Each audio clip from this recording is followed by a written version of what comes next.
The idiot Lord marries 5 beautiful goddesses. This video is purely for entertainment and does not infringe on copyrights or laws. The rights to the novel and image belong to the original author. We do not claim ownership. Don't like waiting and want to listen to this fanfic in full now? Subscribe to our Patreon, where you'll find the best fanfics. Chapter 126, Trap. In a desolate place, a man wearing a black cloak stood on top of a small hill. With a small telescope, he was observing the surroundings for any sign of the target. His eyes trembled and he felt a slight tremor coming from the ground. So they're here now. It's time to end it all. Putting it down, he raised his hand and made several hand signs, and with a flash, his figure disappeared from the spot. Under the blue sky, a large number of people gathered into a group and advanced. Seen from the blue sky, these groups covered the entire land with a large dot. Above the green plains, numerous elongated flags appeared, fluttering in the air slowly due to the slight cool breeze blowing over them. The ground began to tremble as numerous silver-armored cavalrymen advanced like a huge tidal wave. There were nearly 800 well-trained cavalrymen and 1,400 infantry accompanied by many common soldiers. In the center of the formation was a huge carriage pulled by many horses that had a flag and the symbol of the Wright royal family on it. The troops were returning to the capital after winning the battle. But the sound of galloping and clattering horses suddenly stopped as the cavalry in front abruptly stopped their movements. What happened? Why did they stop marching? A loud shout rang out from the center and a burly man appeared riding on the horse. Commander Longard, we've had some trouble at the front, the soldier spoke and explained the situation to Longard. I see, Longard muttered with a frown, and sitting on his horse, he charged forward. Arriving at the front, he saw the bodies of 7 people lying on the ground blocking his way. All of them had serious injuries on their bodies, and their bodies were filled with countless cut marks and bruises. The blood flowing from the wounds had solidified into a thick puddle on the ground, indicating that they had been there for quite some time. They all seemed to be unconscious, except for one who was speaking weakly and begging to be saved. What should we do, Commander Longard? Should we inform the Queen? The soldier standing beside Longard asked. Do so. Inform Her Highness Catherine and ask everyone to raise their guard and observe the surroundings. Reinforce the security around Her Highness with a close defensive barrier around her. I have a strange feeling about this situation, Longard said with a solemn expression. 7 injured people in the middle of such a place can't be a mere coincidence. I'll check who's conscious, Longard said and got off his horse. He walked over to the injured man, squatted down beside him and asked in a cold voice, "Who are you and how did you get all those wounds?" "Water. Please give me some water," the man said with a pained expression on his face and coughed out a few mouthfuls. Longard nodded and waved his hand at the soldiers who were carrying a jug and poured water into the injured man's mouth. "Now speak," Longard said. "We were a group of merchants traveling through this place. We hired some mercenaries to protect us from thieves, but who could know that these mercenaries would rob us?" I see. What bad luck," Longard muttered after hearing the injured man's story and lowered his head in sympathy. "Yes, bad luck like you," the man responded to Longard's words, and his pained expression disappeared for a moment and he moved his hand like a shadow. Metal clamp. A faint sound of metals clashing against each other could be heard. The injured man pulled out a small dagger from his sleeve and slashed at Longard's neck. As soon as he noticed Longard lowering his guard, he fired, but Longard at the last moment raised his arms covered in a metal glove and protected himself. Longard quickly took a few steps back and saw that all the injured and unconscious men had woken up and pounced on the soldiers. "Protect the commander," the soldiers standing beside Longard shouted and drew their swords. "I was sure something was wrong from the start. Do you think your pitiful performance was enough to make me let my guard down?" Longard chuckled and unsheathed his sword to attack the man. Noise. The man slashed his dagger at Longard, and as soon as their weapons met, he felt a strong force invading his hands and was forced to take a few steps back. The man tried to steady himself, but Longard gave him no room to maneuver and stabbed him several times. Faced with Longard's multiple ferocious steps, the man was unable to defend himself and was thrown into the air by Longard's ferocious attack. Many holes appeared on his chest and blood gushed out from those holes as he fell to the ground. Noise. Another metallic sound was heard as 2 of the injured men attacked Longard. Longard raised his sword and fought back as he kicked the torso of one of the men, sending him flying while pushing the other with his strength. Boom! A loud explosion occurred from the rear, shaking the entire place with a shockwave. Longard turned around and saw a huge cloud of dust rising from behind. He sensed several shadows emerging from their hiding places and jumped down from the hills. Many people who seemed to be hiding in the undergrowth suddenly made their appearance and rushed towards Longard. "I have to finish things here quickly," Longard muttered and tightened his grip on his sword and was about to move forward when the soldiers surrounding him shouted, "Commander, leave the small matters to us. Please go and protect His Highness. We will take care of these people." Longard nodded, turned back and made a powerful leap and ran back while Catherine was present. Chapter 127, Trap 2. Many people appeared out of nowhere and drew their swords at the soldiers. People hiding in the bushes started to appear and rush towards Wright's soldiers. Catalina's army seemed to be surrounded on all sides as people charged towards the soldiers. Clammo! Clammo! Clammo! The clash of swords and shields started to ring out rhythmically, followed by painful moans and loud screams from the humans. The smell of blood and shrieks attracted the attention of the beasts in the wild, but seeing the powerful clashes they were too horrified to jump out. Many soldiers were wondering how they were attacked on their own territory. Did the enemy forces break through the lines or did someone on their side betray them? Whatever the case, the situation was quite tense with their queen's safety in her line. But after fighting with these intruders for some time, they realized that most of them were mercenaries who might have been paid to do their dirty work. And Amedan's people must have something to do with it. Still they couldn't believe the audacity of this son of a bitch. "Fool!" One of the soldiers roared and stabbed the enemy with his spear, lifted the enemy's body and threw it at others, causing a whole mass of people to fall behind. Two men dressed in black appeared before Wright's soldiers. Their image disappeared from the spot, and in an instant, they appeared above the soldiers and attacked them. The soldiers were shocked by their sudden entrance, and raised their shields to defend themselves, but were blown away by the impact. After clearing the henchmen, the two moved towards the center. Both of them seemed to be quite strong, and were in perfect coordination with each other, and took down many soldiers quite easily. Rushing forward, they suddenly sensed danger and looked up to see a huge sword arc coming towards them.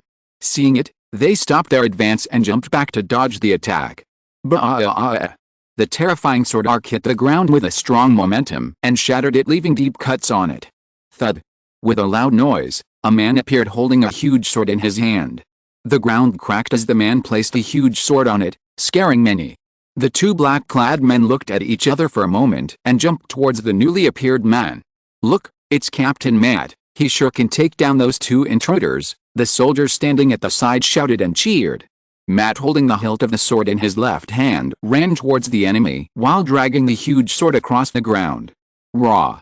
A humming sound could be heard due to the friction created by the great sword being dragged along, leaving behind a trail of small cracks on the surface. The ground cracked as Matt took his steps and, stopping right in front of the enemy, swung the huge sword towards the two men. Twang! Twang! A screeching sound could be heard, and from the clash came a fierce pressure that sent dust and rocks flying around them.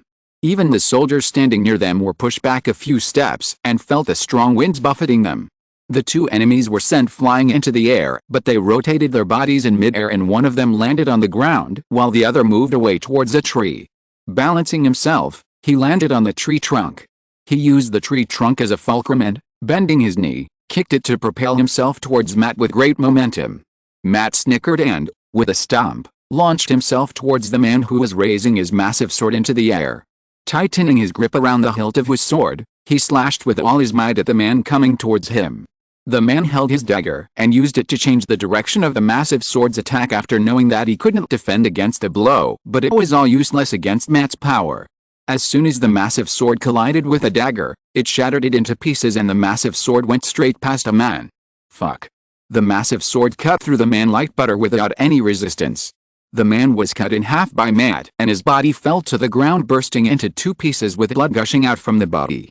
Matt landed on the ground and took a look at the corpse, and then looked towards the other man who came with him as his companion. The other man flinched a little seeing Matt's gaze, but he didn't back down. He made a whistle to order the mercenaries around to help him. Matt ignored the man's call for help and charged at him, wanting to end this attack quickly. The surrounding mercenaries pounced on Matt, but his sword slashed at them like they were dry twigs. Matt felt a sense of danger and stopped his movement and swung his body along the large sword fiercely. The ground split from the huge impact that leveled everything nearby, and even Matt was pushed back a few steps. Matt's hands shook for a moment due to the loud crash, and he looked ahead. As the dust dispersed, he saw a man wearing a mask appear before him. "Who the fuck are you?" Matt said in an irritated tone.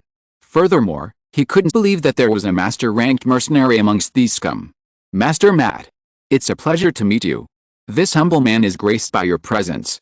The masked man spoke like a gentleman and gave a small salute to Matt. "Shut up," Matt shouted as he raised his sword and lunged towards the man. Clang. Dot. Swish. Swish. Swish. Broken limbs and organs were scattered everywhere as Longard made his way towards Catherine's carriage. Longard approached Catalina's carriage and saw people swarming around like ants, but they were held back by the infantry who were in a defensive formation. There was a rowdy group present there that was trying to invade the formation, but they were stopped by Shieldon, who was at the rank of initial master. Longard leapt off his horse, soared into the sky, and fell towards the group of rowdies like a comet. Boom. A huge crater was formed and the enemies were thrown by the impact and went flying like rag dolls.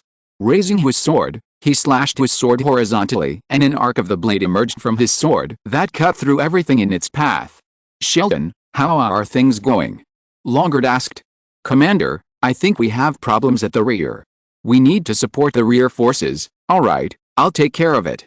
Wait for my signal to start the count, but before that, finish all of this quickly and take care of those ants." "I'm going to go check on His Highness," Longard muttered, and after clearing a few obstacles, he walked over to the Queen's carriage. "Your Majesty, is everyone alright?" Longard said with a worried expression as he tried to detect that something was wrong. The carriage door opened and he saw Catherine with her usual indifferent expression. Longard bowed gently and looked at Catherine for a moment, trying to figure out what was wrong but couldn't. "Everything is fine, Uncle Longard. You may go and do your duty," Catherine said from the carriage. "Oh, it's okay," Longard nodded and was about to leave, but he turned around and asked, "By the way, Your Majesty, where's the other maid?" Catherine raised her eyebrows as if to warn Longard not to cross the line and replied indifferently, "She died. An enemy came all the way here, and she sacrificed her life to protect me." "What?" Longard almost shouted at the top of his lungs. "How? When did the enemy break through the line?" Longard asked. "Instead of asking me, you should have done your job properly." "But Your Majesty, Uncle Longard, you should waste time here and finish off the enemies quickly. We need to get to the capital quickly and without further delay. I've already lost one maid. I don't want to see any more sacrifices. Also, the maid killed the enemy who snuck in here, although she also lost her life in the process." Longard greeted her and turned to walk back with a confused expression because it was the first time Catherine had spoken to him so bluntly. Even though she is the queen, she always treats him like an uncle, but now her words had a sharp and cold tone. Maybe she is doing this because we are in the middle of the battlefield. Still, it is quite strange for her to say so. As Longard left, a playful smile appeared on Catherine's face after seeing Longard disappear. "Soon everything will be in my hands," Catherine murmured in a cheerful voice. Chapter 128, The Return. Longard took the reins of the Silver Armor Division and ordered them to begin the slaughter.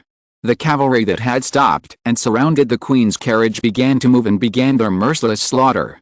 The horses bellowed, and wherever they stepped on their iron horseshoes, blood and flesh flew into the air.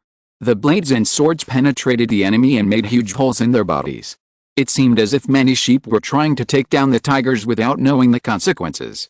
The enemies who tried to attack them screamed and groaned in anguish, but they had no strength to fight back because it was a one-sided massacre. The mercenaries were completely decimated and their blood stained the ground. Longard came to the back and saw Matt fighting a master-ranked enemy. The sword was raised, emitting a glow as he lunged onto his horse. The sword shone with a murderous light under the rays of the sun. The tip of the sword dripped with the blood of the enemies and was now aimed at the master-ranked. His figure moved like lightning and disappeared from the horse.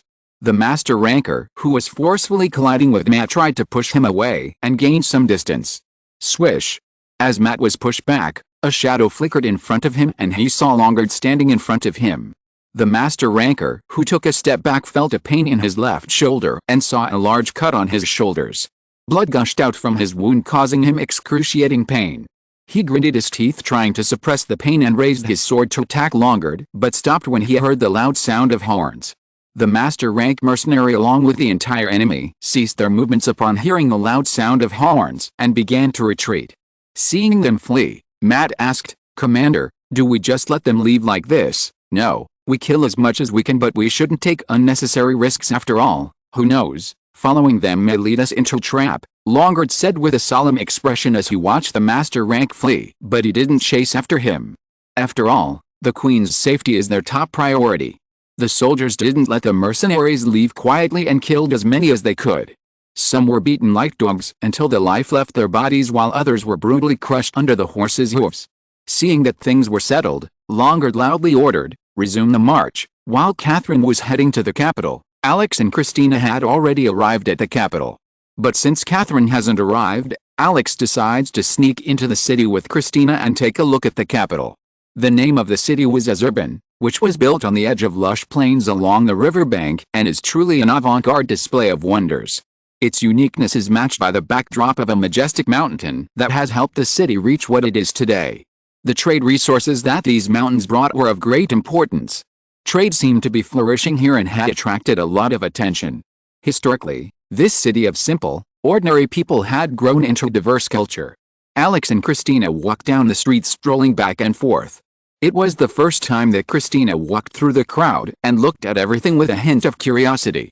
Alex looked at Christina's expression and muttered to herself, "The shopping genes I had repressed in her seemed to be about to burst out. I should do something before she gets into the bad habit of shopping." "Christina, do you want to eat something?" Alex asked Christina as she pointed at the man selling roasted corn. Christina snapped out of her thoughts upon hearing Alex's words, looked at Alex and nodded briefly.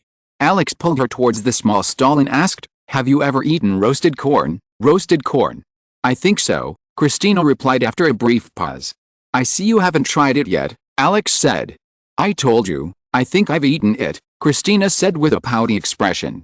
Christina thinking about eating and actually eating, those are two different things, Alex said and turned her head towards the owner and asked him to give her 2 roasted corn cobs.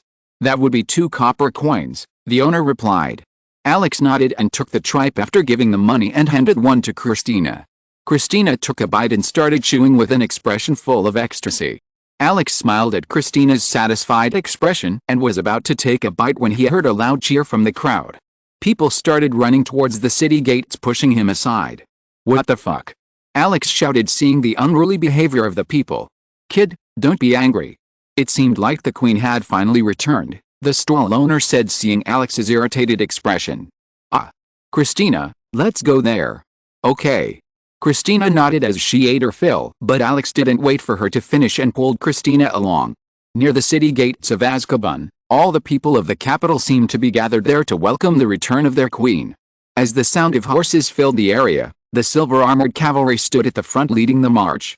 Catherine's carriage appeared, drawn by horses led by Longard and Shieldon. The crowd erupted in cheers and began to throw flowers at Catherine's carriage and bow their heads in respect. Some people waved their flags while the whole square seemed to resonate with a single nose. "Long live the Queen! Long live the Queen! Long live the Queen!" Alex and Christina, who were hidden in the crowd, watched the grand welcoming ceremony. "My, what a splendid entrance," Alex murmured with a smile.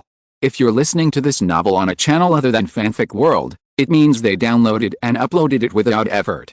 We cordially invite you to visit our channel, Mundo Fanfic Novelis. There you'll find the original version of this story, and you can explore many other novels of various genres. We're waiting for you to immerse yourself in a world of incredible novels. Chapter 129, Who the Hell Are You? Inside the throne room. It was a jubilant occasion and the atmosphere was filled with much joy and jubilation. Everyone present had a happy and joyous expression. Why wouldn't they be happy? After all, their kingdom had achieved good results, and if this continues like this, they will soon emerge victorious from the war, so it was not bad for them to bask in the glory. "The Queen of Right is making her presence known." A loud shout rang out and the door to the throne room slowly opened, spreading a light that filled the throne room. As soon as the door opened, a lady walked in with light and gentle steps, followed by Longard behind her. Every step she took made her look more elegant and dazzling. She was a beautiful fair-skinned woman. She was 1.78 meters tall, with long reddish-brown hair accompanied by deep black eyes, a cute nose, and full red lips. She had a completely mature figure accompanied by her wonderful body curves that could put another woman to shame, making her an extremely beautiful and attractive woman. As soon as Catherine entered, everyone applauded her wholeheartedly. There was no sign of disrespect or rudeness on anyone's face. As she walked down the red carpet, Jefferson quickly ran up to her, bent down on one knee, and said, "Your Highness, Your servant is at your service. Do you have any orders for this servant?"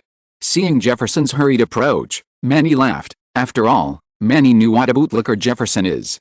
Although many were displeased with him, many still supported him in his endeavor and wished that his constant display of love could melt Catherine's heart. "Jefferson, we will talk about that later.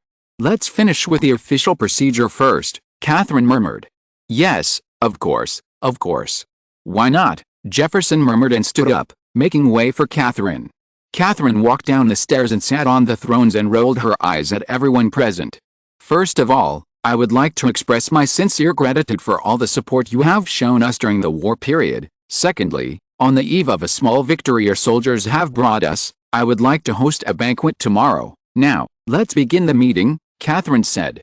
Duke Neil, who as the Prime Minister, took command and called the meeting to a close. "Your Highness, before we continue, I would like to inform you that Lady Christina has arrived in the capital and wishes to meet with you." "Okay, I will see her after this." "Arrange the meeting place for us," Catherine replied.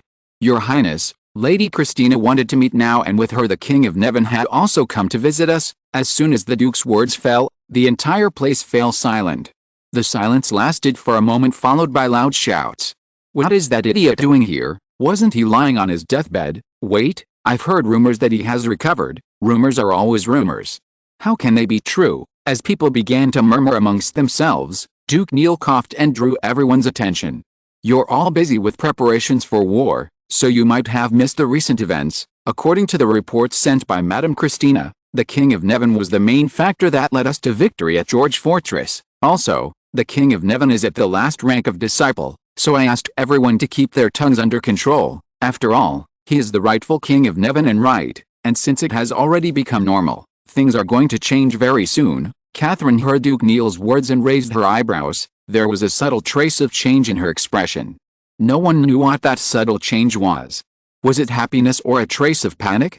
Whatever it was, Catherine's mood seemed to have turned ugly upon hearing the King of Nevin's words. "All right, please invite him here," Catherine ordered. With a loud announcement, Christina walked in, followed by Alex with a big smile on her face. Since she's going to make her appearance, she might as well make it in a big way and stir up some murky waters that may have been left in the pond. She looked up to see Catherine's face, and a frown appeared on her face as she felt Catherine's face rather familiar. Everyone's breathing seemed to stop for a moment when they saw the man standing beside Christina.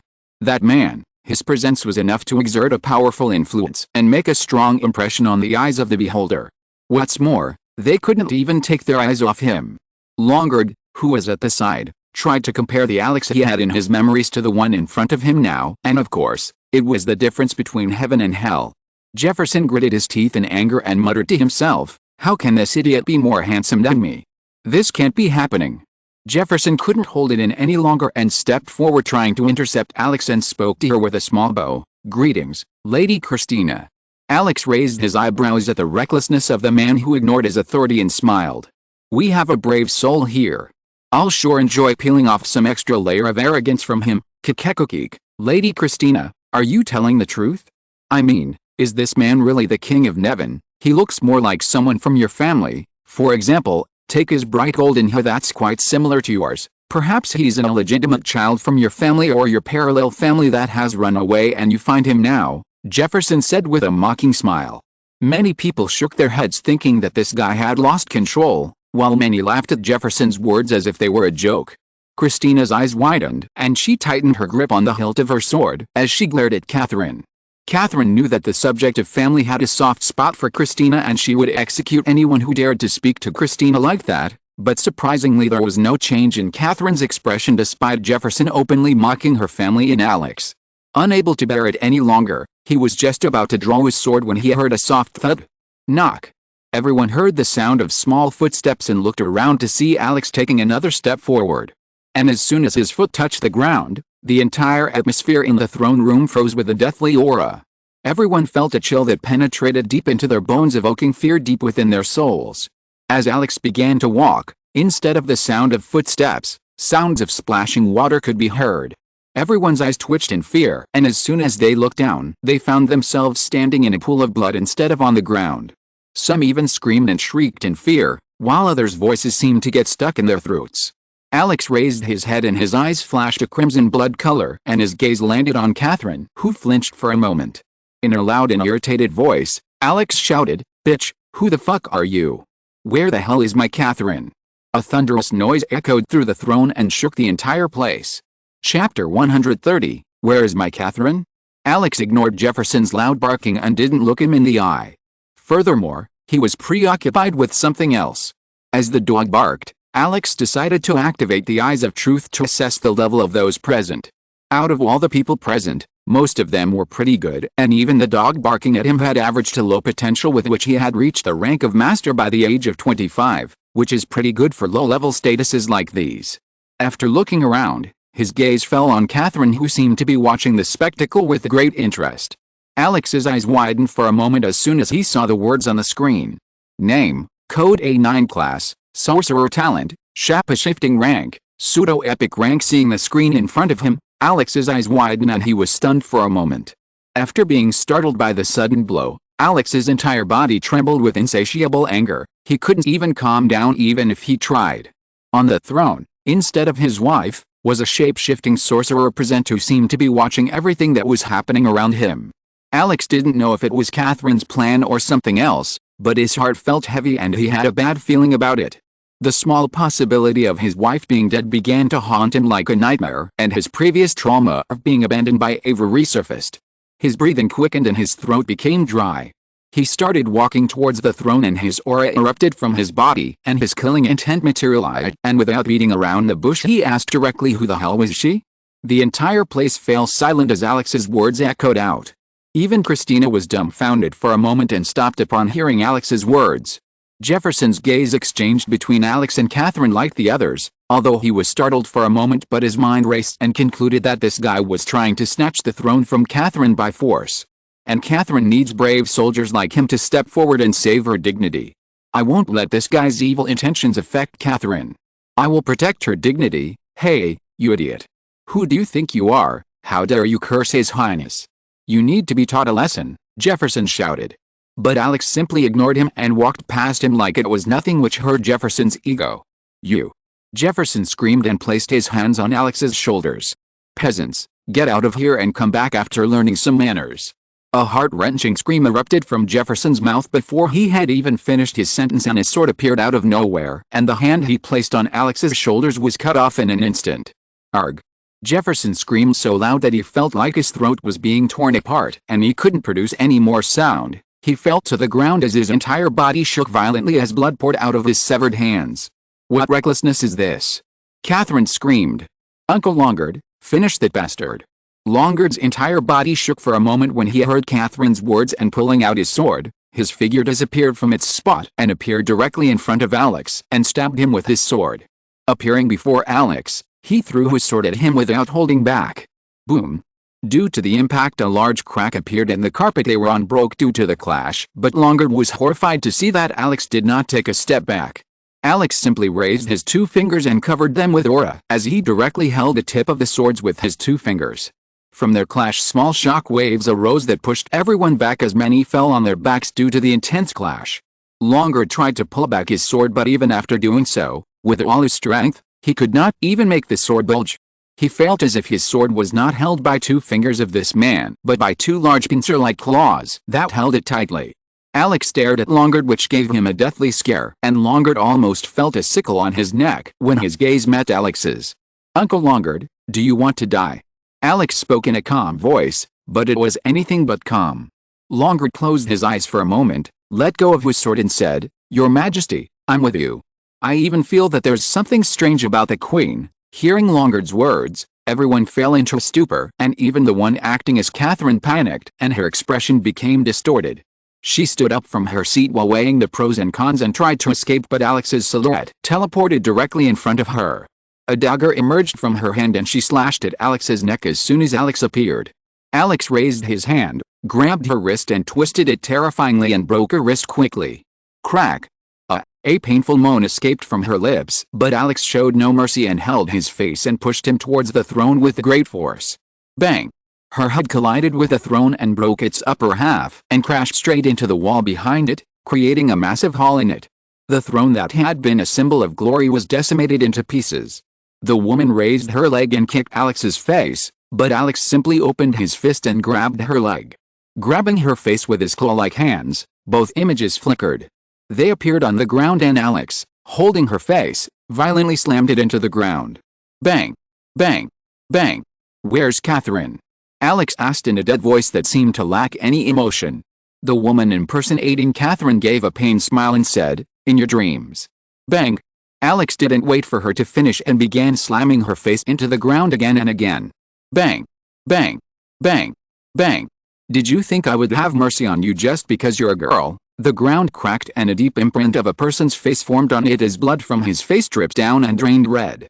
"Girl, don't you test my patience. Tell me, where is Catherine?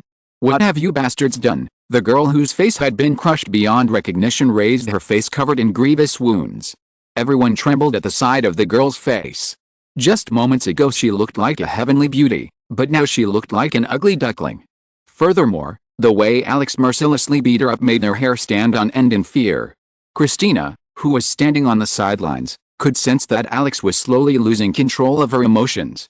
Although she had a wild nature, she always had a calm mind inside, but this time she feels like her mind is slowly sinking into disorder, which is not good. On top of that, she couldn't believe what was happening before her eyes. Someone was impersonating Catherine. This was not something one could easily accept. "Did you think that I can't take the answer away from you if you don't say it?" Alex muttered and placed her hands on her head and screamed. Extraction. A crimson aura seeped into her, followed by an intense and terrifying wail from the woman. Chapter 131, Kidnapped. The entire world went dark for a moment, and then a bright light flashed before her eyes and multiple images appeared and began to play like a movie.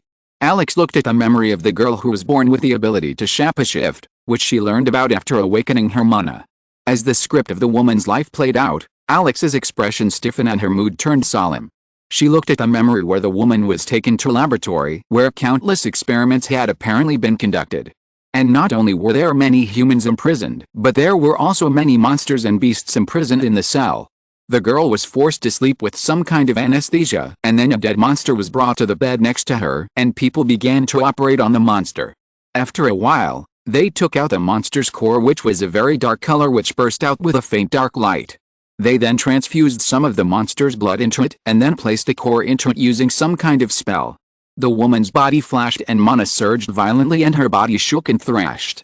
The iron chains holding her down broke and she broke through to the pseudo-epic rank in one go, but before she could go on a rampage, she was put to sleep with some kind of drug.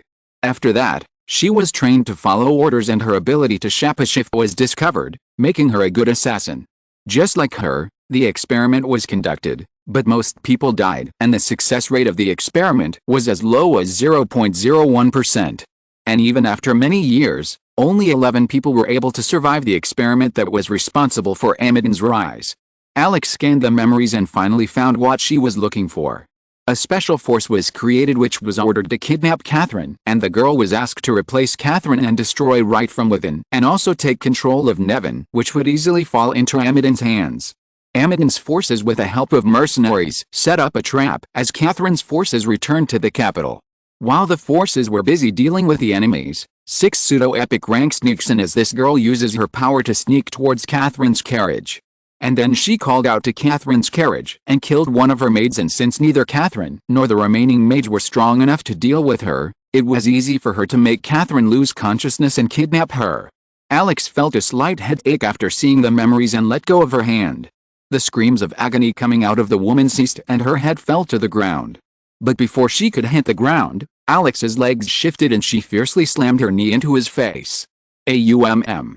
The woman's head exploded into a bloody mess with broken skull fragments flying everywhere along with brain matter strewn across the ground, littering the place. Aha! Many moaned and screamed with horrified faces as they watched Alex suddenly end the life of the woman they addressed as Queen. "Alex, what happened?" Christina spoke in a trembling voice.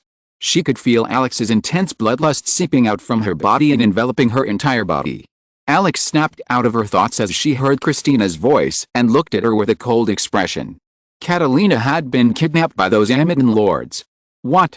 Christina and the others shouted at the same time as they heard Alex's words. The words fell like a bolt of lightning into Longard's ears, and he nearly lost his balance and his vision blurred. How? When? How is it possible? Our queen has been kidnapped right under our noses, Longard shouted with a pale expression. Guilt began to fill his heart for failing to protect Catherine. Longard's expression turned hideous just thinking about all this. It's not your fault, Uncle Longard. They've sent an elite squad of pseudo-epic rank. Even if you had found out about their plan, you would have died meaninglessly. The only one who has to bear the blame is me. Everyone thinks I'm a soft rice, that's why they have to set foot here, Alex said with a gloomy expression. Now, what should we do? Longard asked as he looked at Alex with a hopeful expression. If anyone could save the situation, it was him. From the moment this guy set foot in the place, Longard knew that this man had the ability of a king. Alex took a deep, heavy breath to calm himself down and looked at the people present in the throne room. Isn't it obvious? Alex shouted, his voice echoing loudly in the hallway. They're watching our homes, they want us dead, and they even took your queen and my wife. Is there anything else left apart from that? The only thing left for us to do now, isn't it pretty obvious? We will kill, Alex shouted, and the intense killing intent he had been holding back erupted from his body like waves of a tsunami that crashed down on everyone. May your swords be stained with blood, Alex said and unsheathed his sword. Hearing Alex's words, a fighting spirit arose in the hearts of the people who were boiling with anger due to their queen being taken right under their noses. Send the letters. I want all of Nevin's soldiers here in 4 days. We will wage an all-out war on Amedan, Alex shouted. Inside a simple living room.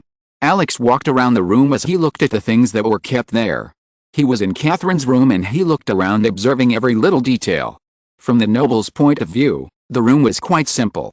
There was nothing luxurious here except for daily necessities and a huge bookshelf.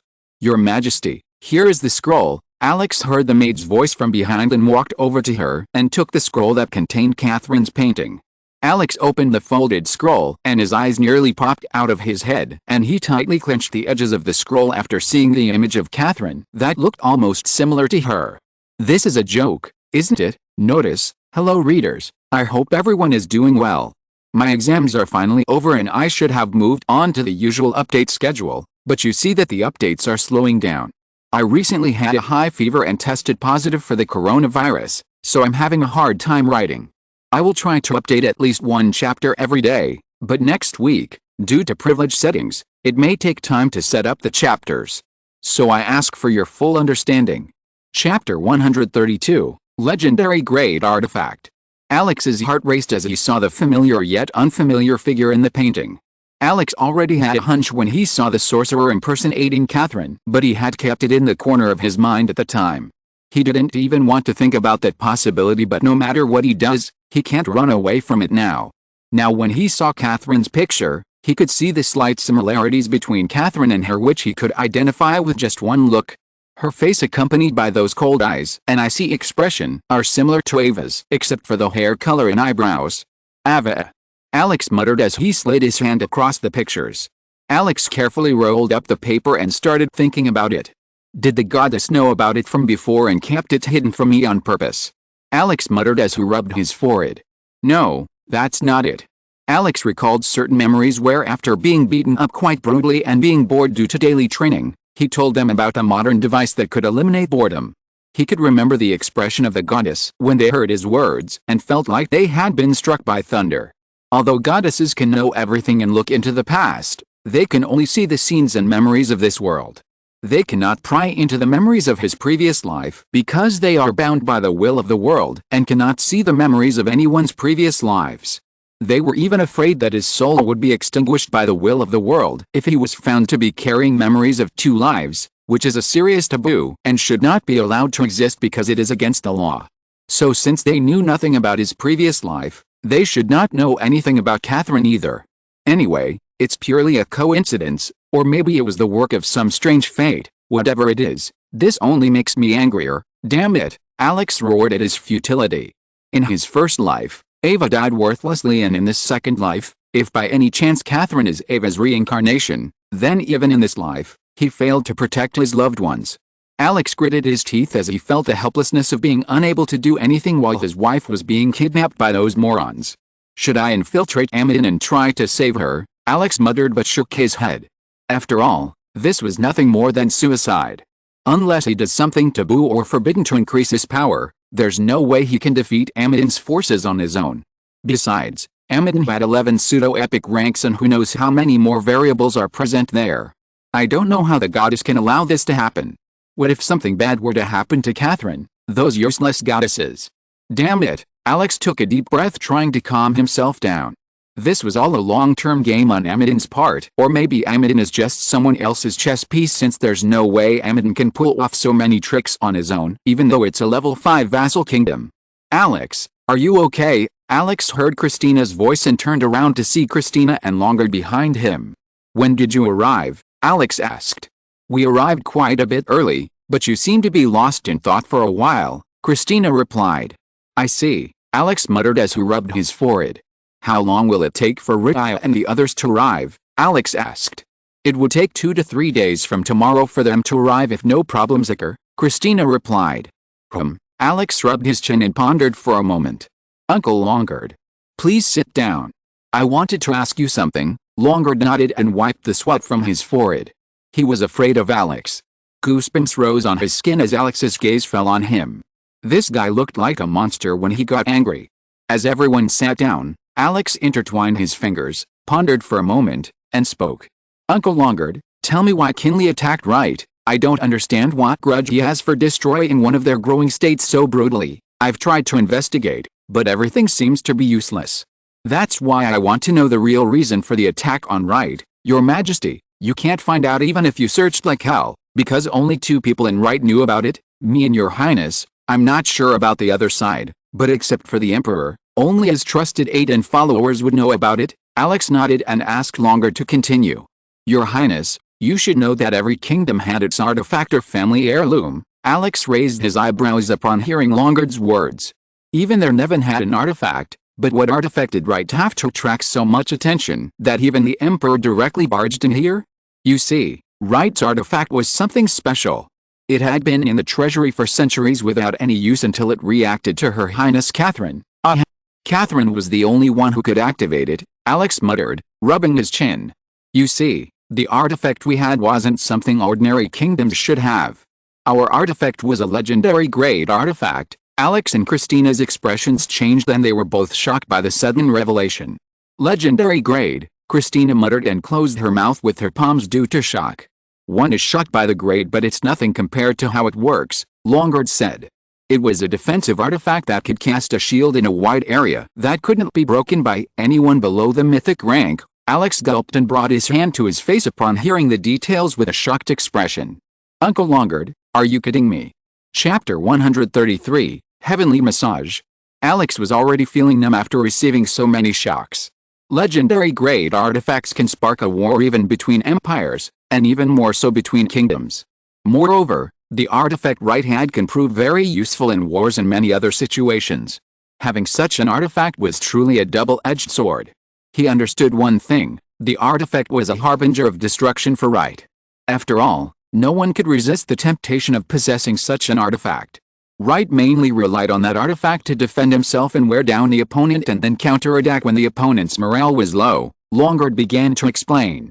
Thanks to the artifact, we won every war until the Emperor received news about the artifact and asked us to hand it over and there was no chance for negotiations. Her Highness Catherine stubbornly resisted and refused to yield as per the Emperor's demand, so the Emperor sent small allied forces to defeat us and snatch the artifact from us by force. It was a brutal war that we lost miserably and it dealt a heavy blow to Wright who had been progressing quite well under His Highness's leadership. Alex sighed upon hearing Longard's words and thought about whether Catherine did the right thing by refusing the Emperor's demand.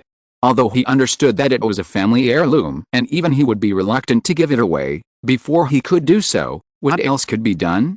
That was the bitter truth. After that, you might know better than me how things happened. What do you mean I know? I know shit. How the fuck did my marriage with Catherine get to this point? Alex muttered to himself, unable to comprehend it. He didn't give a damn about the rumors of people saying that the Emperor married Catherine to him to humiliate her. After all, there was no logic behind it. Alex nodded and fell into deep thought for a moment as he thought of his next step. Do we have mana crystals? Alex asked Longard. Yes, we do have some, but why? I'm going to perform a ritual for you, Alex muttered with a grim expression. In a large room, many people stood at the side waiting for Alex. In the middle of the room, there was a massive mana crystals that the kingdom had stored away, along with gallons of blood from monsters ranging from the rank of disciple to master that they had hunted. With a creaking sound, the door opened and Alex walked in, followed by Christina. Knock. Knock. Knock. Alex slowly walked towards a certain individual who stood at the side with his face downcast. Seeing Alex coming towards him, his expression stiffened and sweat began to pour down his head. Alex stood in front of the barking dog that seemed to have been tamed after that incident. "How is your hand?" Alex asked. Jefferson gulped and subconsciously reached out towards the hands that had been bound together by a healing spell. "My hand seems to be fine, my lord. There doesn't seem to be any problem with the movements," Jefferson replied obediently. At first, Alex wanted to kill that person for his recklessness, but as soon as he calmed his mind, he saw a better picture. This guy may have a big ego compared to his skills, but still, it's better than nothing and could be very useful in the future. Besides, Alex wanted to give this guy a chance. Yes, one more chance to prove himself. If this guy can free himself from the burden of jealousy and hatred, Alex will accept him with open arms. Otherwise, this guy will die a painful death. MHHHHMM, Alex patted Jefferson on the shoulder and muttered softly. "Don't lose the kindness I've shown you. My tolerance level is quite low. I don't even know what I'll do when I lose myself." Alex walked to the center of the room, leaving Jefferson stunned. Alex stood in front of the things he had asked for and waited for Longard and Mordek to appear. After a while, both of them appeared with their upper bodies naked. "Your Highness, what are you going to do with us?" Mordek asked cautiously. "Uncle, Mordek, you've served me with all your heart and done many things for Nevin. The same goes for you, Uncle Longard, who dedicated your life to right. In that case, I'll give you both a gift." "What a gift?" Mordek blurted out the words with a curious expression. "My heavenly massage." Mordek's entire body shuddered upon hearing Alex's words. "My lord, why are you doing this to me? What did I do wrong? Did you see my incompetence anywhere? If so, please forgive me. I have a wife and 2 children at home. Please don't take away their parent's shadow." Alex blinked a few times with a surprised expression upon seeing Mordek, who was on the verge of tears. "Uncle Mordek, this is a misunderstanding. Believe me, I won't do anything wrong." "Yeah, why are you whiny?" Longard asked as he gave Mordek a strange look. "This idiot," Mordek muttered and explained everything to Longard. "What? Torture?" Longard almost clasped his hands in thoughts together to beg Alex to forgive him, as he thought that Alex wanted to punish him for failing to protect Catherine. "You two. Please stop talking nonsense. Both of you have been beaten to the peak master rank for a decade and your mana condense have coagulated. I'm thinking of cleansing your mana vessels along with your body so that you can advance to the epic rank." "What?" Everyone cried out with a shocked expression on their faces upon hearing Alex's words, and even felt like the world had turned upside down. "Is this even possible?" Christina asked as she cast a suspicious glance at Alex. "Yes, it is possible, but only for those who are stuck at one level for a long time. I also wanted to include Count Steelfield, but he'll be a while in coming. In the meantime, I've decided to stick with you two," Alex muttered. "Now, get over here quickly," Alex shouted as he stared at Mordek and Longard, who seemed to be drowning in their fantasies. Chapter 134, Heavenly Massage 2. Alex looked at the blood that had been collected from monsters and beasts.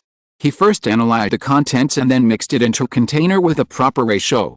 After mixing it properly, he sipped his finger with the blood and drew a large magic circle using the blood. As time passed, the blood began to dry and many tiny writings were drawn on the ground. Inside a huge magic circle, Alex made 3 interlocking magic circles. After that, he placed the mana crystals on the edge of the circles, and as soon as he placed all the crystals in the designated position, the blood-colored edges of the dried circle began to faintly glow when touched by the mana crystals. "Now, you two sit here," Alex ordered Longard and Mordek as he pointed to the 2 small circles inside the larger one. As both of them took their positions, Alex sat on one of the circles and placed his palm on the backs of both of them. "Are you ready?" Alex asked in a heavy voice. They both nodded upon hearing Alex's words, but before Alex began the ritual, he softly muttered, surprising the duo.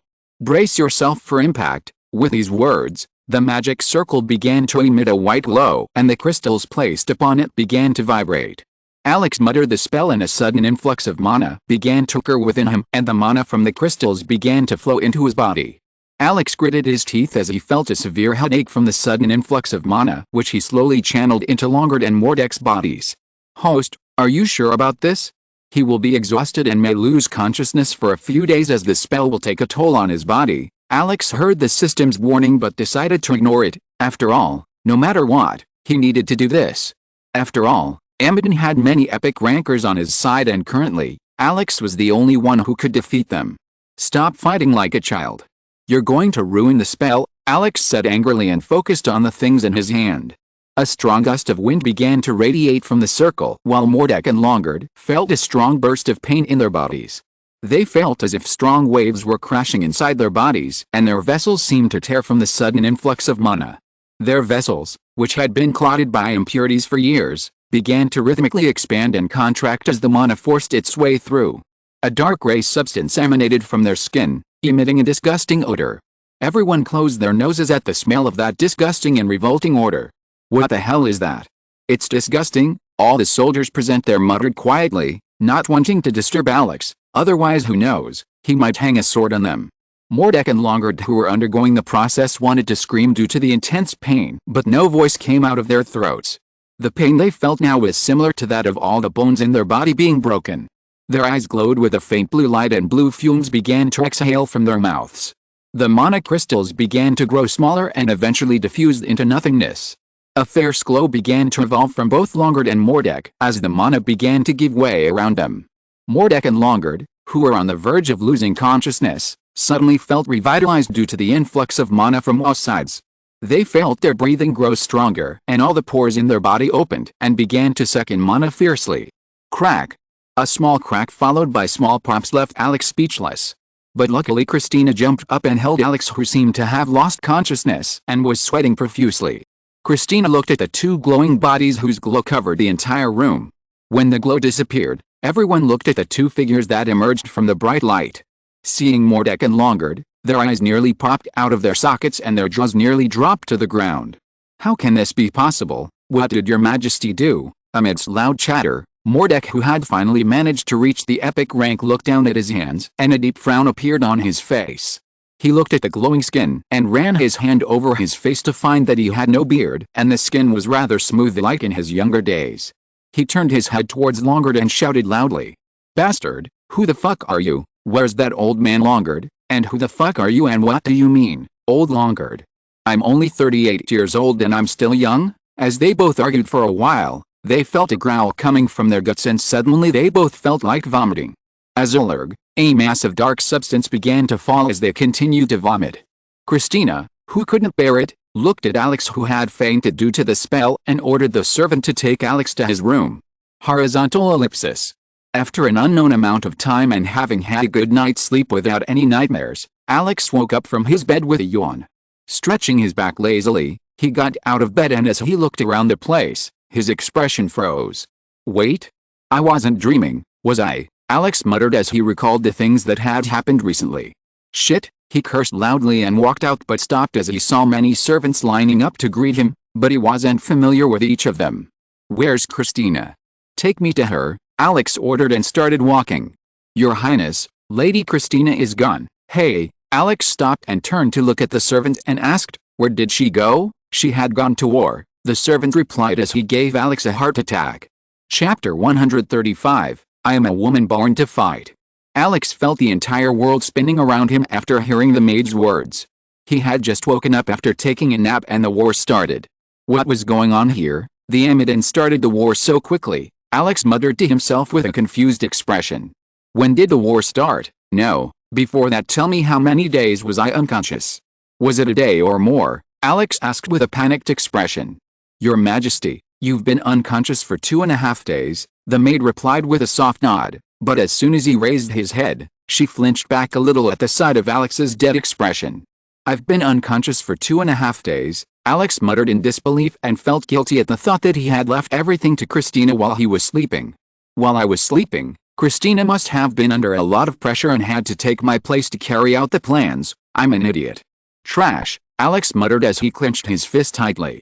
Host, that's the reason why I forbid you from casting that spell. Although you also benefited from the spell and managed to rise to the rank of mid-master, I don't think it was worth it in this kind of situation. No, it was necessary because there are many epic ranks on the other side.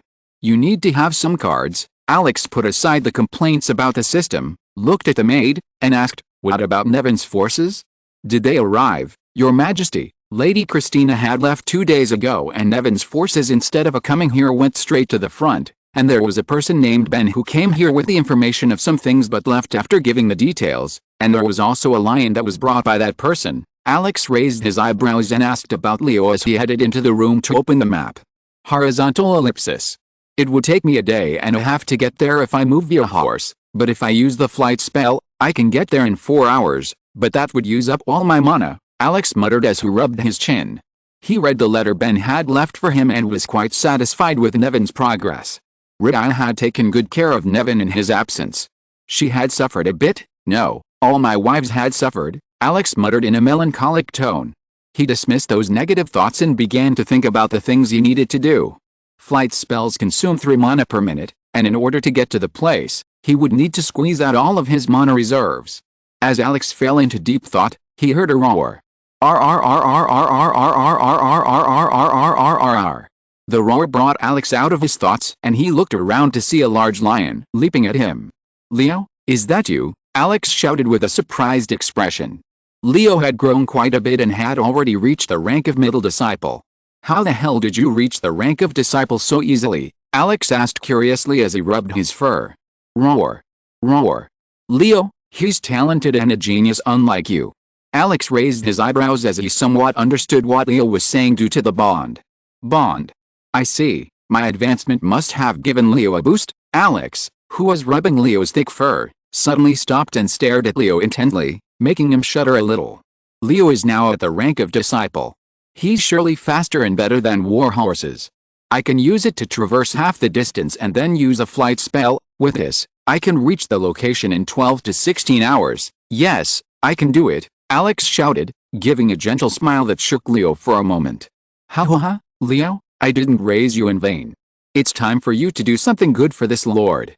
As Alex began his journey, on the front lines of the battlefield, the large blue expanse of the sky was polluted by a single black cloud that rose from the parched and dry ground. In addition to the large dark cloud rising, the open sky is met with scorched earth from all directions, which has been set ablaze.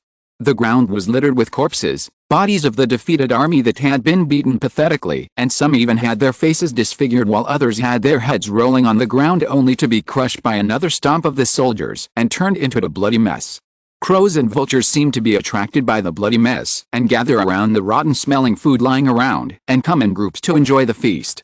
Some gathered around, took the reusable weapons and looted the corpse without caring about the blood, severed limbs and stench of death that wafted all around.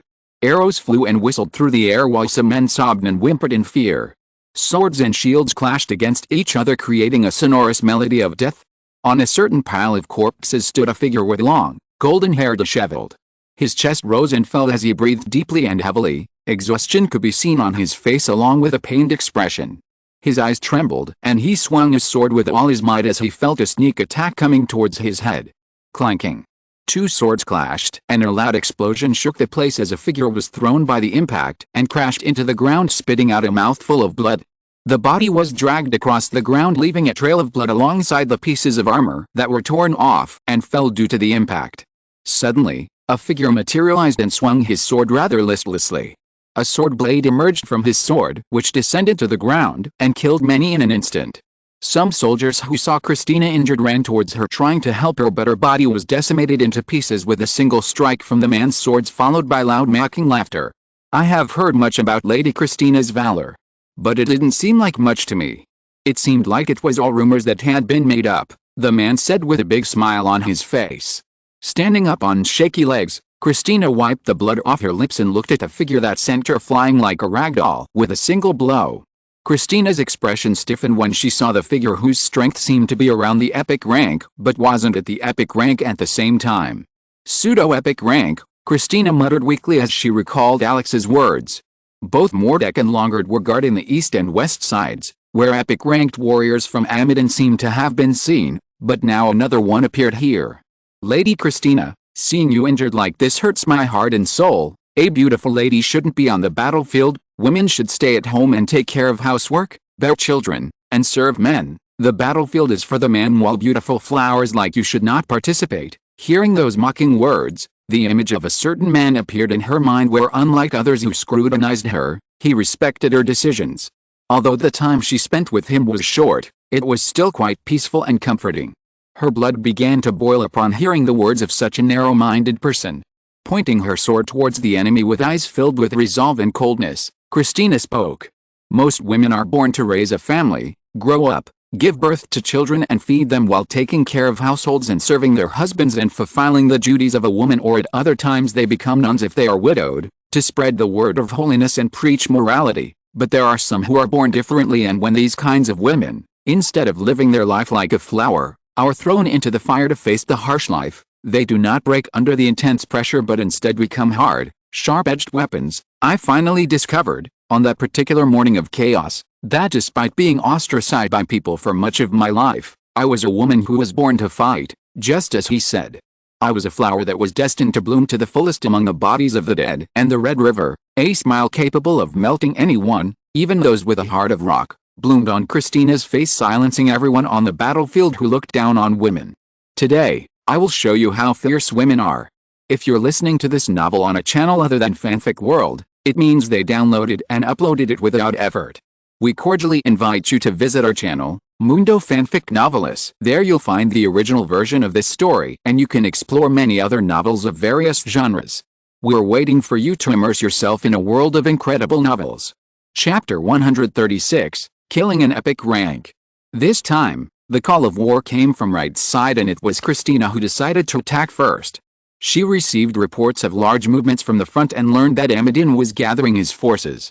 After weighing the pros and cons, she decided to take the risk and attack first and crush Amadin's forces before they could even gather. Since it was her calling, she had to do her part in the battle and try to defeat the other as soon as possible. But who knew that Amadin would have already sent the pseudo-epic ranks? Alex fainted due to the spell, and when she woke up, she was surely going to rush here. Christina wanted to finish things quickly before Alex could get here. For the past few days she was really worried about Alex. It may not look like it, but Alex was trying to hold back the pain inside him. Those sunken, lifeless eyes, as if his soul had been sucked out, really gave one the chills. Furthermore, because of the binding contract, one could sense the other party's emotion if it went to the extreme, and as she was quite close to Alex, she could sense the loneliness in his heart that had been filled with untold misery and pain. Christina's resolute expression made the man shudder a little. The man's expression turned ugly upon hearing Christina's words. He didn't think that not only was Christina not intimidated by his words, but she also didn't take a step back upon seeing an epic-ranked warrior in front of him. "Do you want me to applaud you?" the man shouted with wide eyes and raised his sword high as Christina lunged at him. He raised his hand to parry Christina's clumsy strike, but Christina had forced herself to pour all of her hatred and rage into that strike. The man easily parried the strike. But that was what he thought, as immediately after, the sharp edge of Christina's sword found its way into his throat, opening a deep wound that instantly swelled up. The man howled in anger and pain as he tightly gripped the gruesome wound to stop the blood from gushing out and leapt back. He was shocked to see Christina's attack piercing his defense, but when he looked closely, he found the golden glow emitting from Christina and felt a strong burst of mana coming from her that startled him. Blessings of the goddess of war. In order to obtain her blessings, many knights drenched in sweat and blood tried to prove that they were capable of obtaining her blessings, but only a handful of people were able to achieve it. The special characteristic of the goddess of war was conversion through faith. Unlike other goddesses who use the power of faith to grant blessings or to strengthen themselves, the goddess of war can utilize the positive emotions of others and use them to strengthen her attack. Unlike other ways where one suffers a backlash due to temporarily increasing their strength, using another's beliefs and emotions does not cause any backlash. And on top of that, the sacred attack of the goddess of war, known as Excalibur, can draw out a bit of everyone's power and launch a strong attack. The myth of this attack had spread far and wide, and many people broke their knees kneeling before her to obtain the blessings to perform the attack, but to date there was none. Many people tried to replicate it and use the goddess blessing to launch the attack but failed, while Christina, as if she knew the attack from the beginning, came to use it quite naturally. Christina raised her sword as she looked at her soldiers. "All of you lend your strength," Christina's voice echoed and spread throughout the battlefield. Many who were exchanging blows with the other forces stopped upon hearing Christina's words. "Take my strength, Lady Christina, crush that bastard, Commander, we believe in you." Loud cheers erupted across the battlefield as the soldiers responded to Christina's call. Anyone who responded to Christina's call felt a strong burst of excitement, and their blood boiled, which boosted their morale. They began to faintly glow with a golden light, and small particles of light began to emerge from their bodies and floated into the sky. The scene looked as if the battlefield had been illuminated by thousands of fireflies, and small orbs like flashing lights began to fly towards Christina. An unearthly radiant glow erupted from Christina as her golden hair broke free from the bun and began to flutter with a golden glow. All the light that spread across the battlefield began to condense into her sword, which began to shine brightly. "Wow!" everyone exclaimed with a surprised expression, and all the battles happening around stopped momentarily. Anyone who saw the brilliant golden light felt the urge to stop fighting and pour their life into it. It was a subconscious feeling that welled up deep within one's heart. As long as one was a warrior, one had to worship the light and show their respect towards the one who carried a part of the goddess of war, whose blessings could even turn a cripple who couldn't walk into a fierce warrior capable of reaping the lives of thousands. A beam of golden light shot out from Christina and her eyes began to shine brightly. "I have killed thousands of epic ranked people when I was in my prime. But even if I have fallen, I will reap your life so that you will have the power of a woman. This is the end for you," Christina shouted as she raised her sword and slashed at the enemy. The pseudo-epic ranked warrior was snapped out of his thoughts as the massive pillar of light descended upon him mercilessly. Feeling the strong sense of threat, he decided to flee with his life, but the light descended upon him as fast as a meteor and crashed into him. "Nuuu!" As her loud shout echoed across the battlefield, the entire battlefield lit up with a blinding flash of light, causing everyone to momentarily lose their vision. The earth split from Christina's blow and pseudo-epic's body was vaporized due to the attack. Christina struggled to remain standing as she had sustained serious injuries in the exchange with the epic ranker earlier. As she was about to fall, she felt two gentle hands grab her and support her body. "You're finally here, Raya. Please take care of everything until I wake up." Christina fainted after saying her final words. "Don't worry, I'll take care of everything until my lord arrives. You can rest and leave everything else to me," Raya muttered as her eyes flashed with a strong killing intent. Chapter 137, Isn't it a waste to kill such a beauty? As a great battle finally broke out between Amidon and the united forces of Wright and Nevin, in the capital a distinguished guest was brought before the king. Inside a huge luxurious room, a man sat on a throne-like chair with a large smile on his face as he held a golden goblet filled with wine. A sharp, harsh sound of chains echoed through the room as a person was brought forward and treated like a prisoner. Taking a sip, his attention was drawn to the source of the sound, and he chuckled as he saw the woman who had been handcuffed and chained staring at him with fierce eyes. There were small cuts and bruises on her body and her lips were stained with blood. "Lady Catherine, what did you think of the treatment Amidon received? Is it to your liking, Angus? Have you no shame? Instead of fighting and winning like a true warrior, you are resorting to such underhanded tricks," Catherine said in disgust. "Haha." A loud laugh rang out as Agnes laughed out loud upon hearing her words. "Beautiful girl, don't you know that all is fair in love and war?" Catherine didn't respond to his words and just stared at him coldly. "Tell me, why did you kidnap me? Wouldn't it be better if you killed me and took control of my kingdom?" Catherine asked. Angus raised his eyebrows and his figure disappeared from the spot to appear before Catherine in an instant. Catherine was startled by his speed and fell to the ground as she took a step back. The handcuffs and chains had limited her movement, and she stumbled against the chains, which pulled her down due to the heavy weight. Angus smacked his lips at the sight of Catherine's figure so close and held her chin as he stared into her eyes. "Isn't it a waste to kill such a beauty? Why don't you become my queen, Catherine?" he asked with a serious expression. "Have you gone mad? You've been too drunk with power to forget that I was married by the will of the Emperor of Kinley. If you try to force yourself on me, you'll only attract his wrath." "Agnes," Catherine said with a mocking smile. She sighed inwardly in relief at the sight of the scowl on Agnes' face. Using the Emperor's name to threaten Agnes was the only thing she could do now. Angus snorted coldly at her words and held her chin tightly. "Arg!" A small moan escaped Catherine's lips as Agnes pressed her chin down harder, but she didn't look away from him, instead glaring at him more fiercely, like a fierce lioness. "I'd rather die than let myself fall into your hands," Catherine threatened her, and she bit her tongue lightly, a small trail of blood dripping from her lips. Angus' eyes burned with anger and he stood up and sat on the throne. "You know I can't kill you, so you're playing a trick on me. Surely Catherine, wise woman, suits you well. While I would love to have you, you were never one of the things I wanted because I already made a deal with someone. If I sell you, I'll surely gain a lot. You'll soon see a new home." Angus smirked with a sinister smile. "Until that day, just stay here and watch as right is being destroyed before your eyes. The same right that you had raised with your efforts, and don't worry about that idiot of a husband of yours. I won't kill him, I'll just use him as a pawn." Catherine was dumbfounded by Angus's last words. "What do you mean?" he asked as she felt a bad feeling about it. "I'm sorry, Queen, our sweet time is over, take her to the prison. By the way, if you want to know more you can join me on my lonely nights." Catherine was pulled aside by two women, but Catherine struggled a bit and spat in Angus's face, who avoided it quite easily. Make sure you treat her properly in prison," Angus said with a smile. Swish. Swish. Strong winds brushed past Alex's face as she rode on Leo. If it wasn't for the current situation, she would surely have had a good time.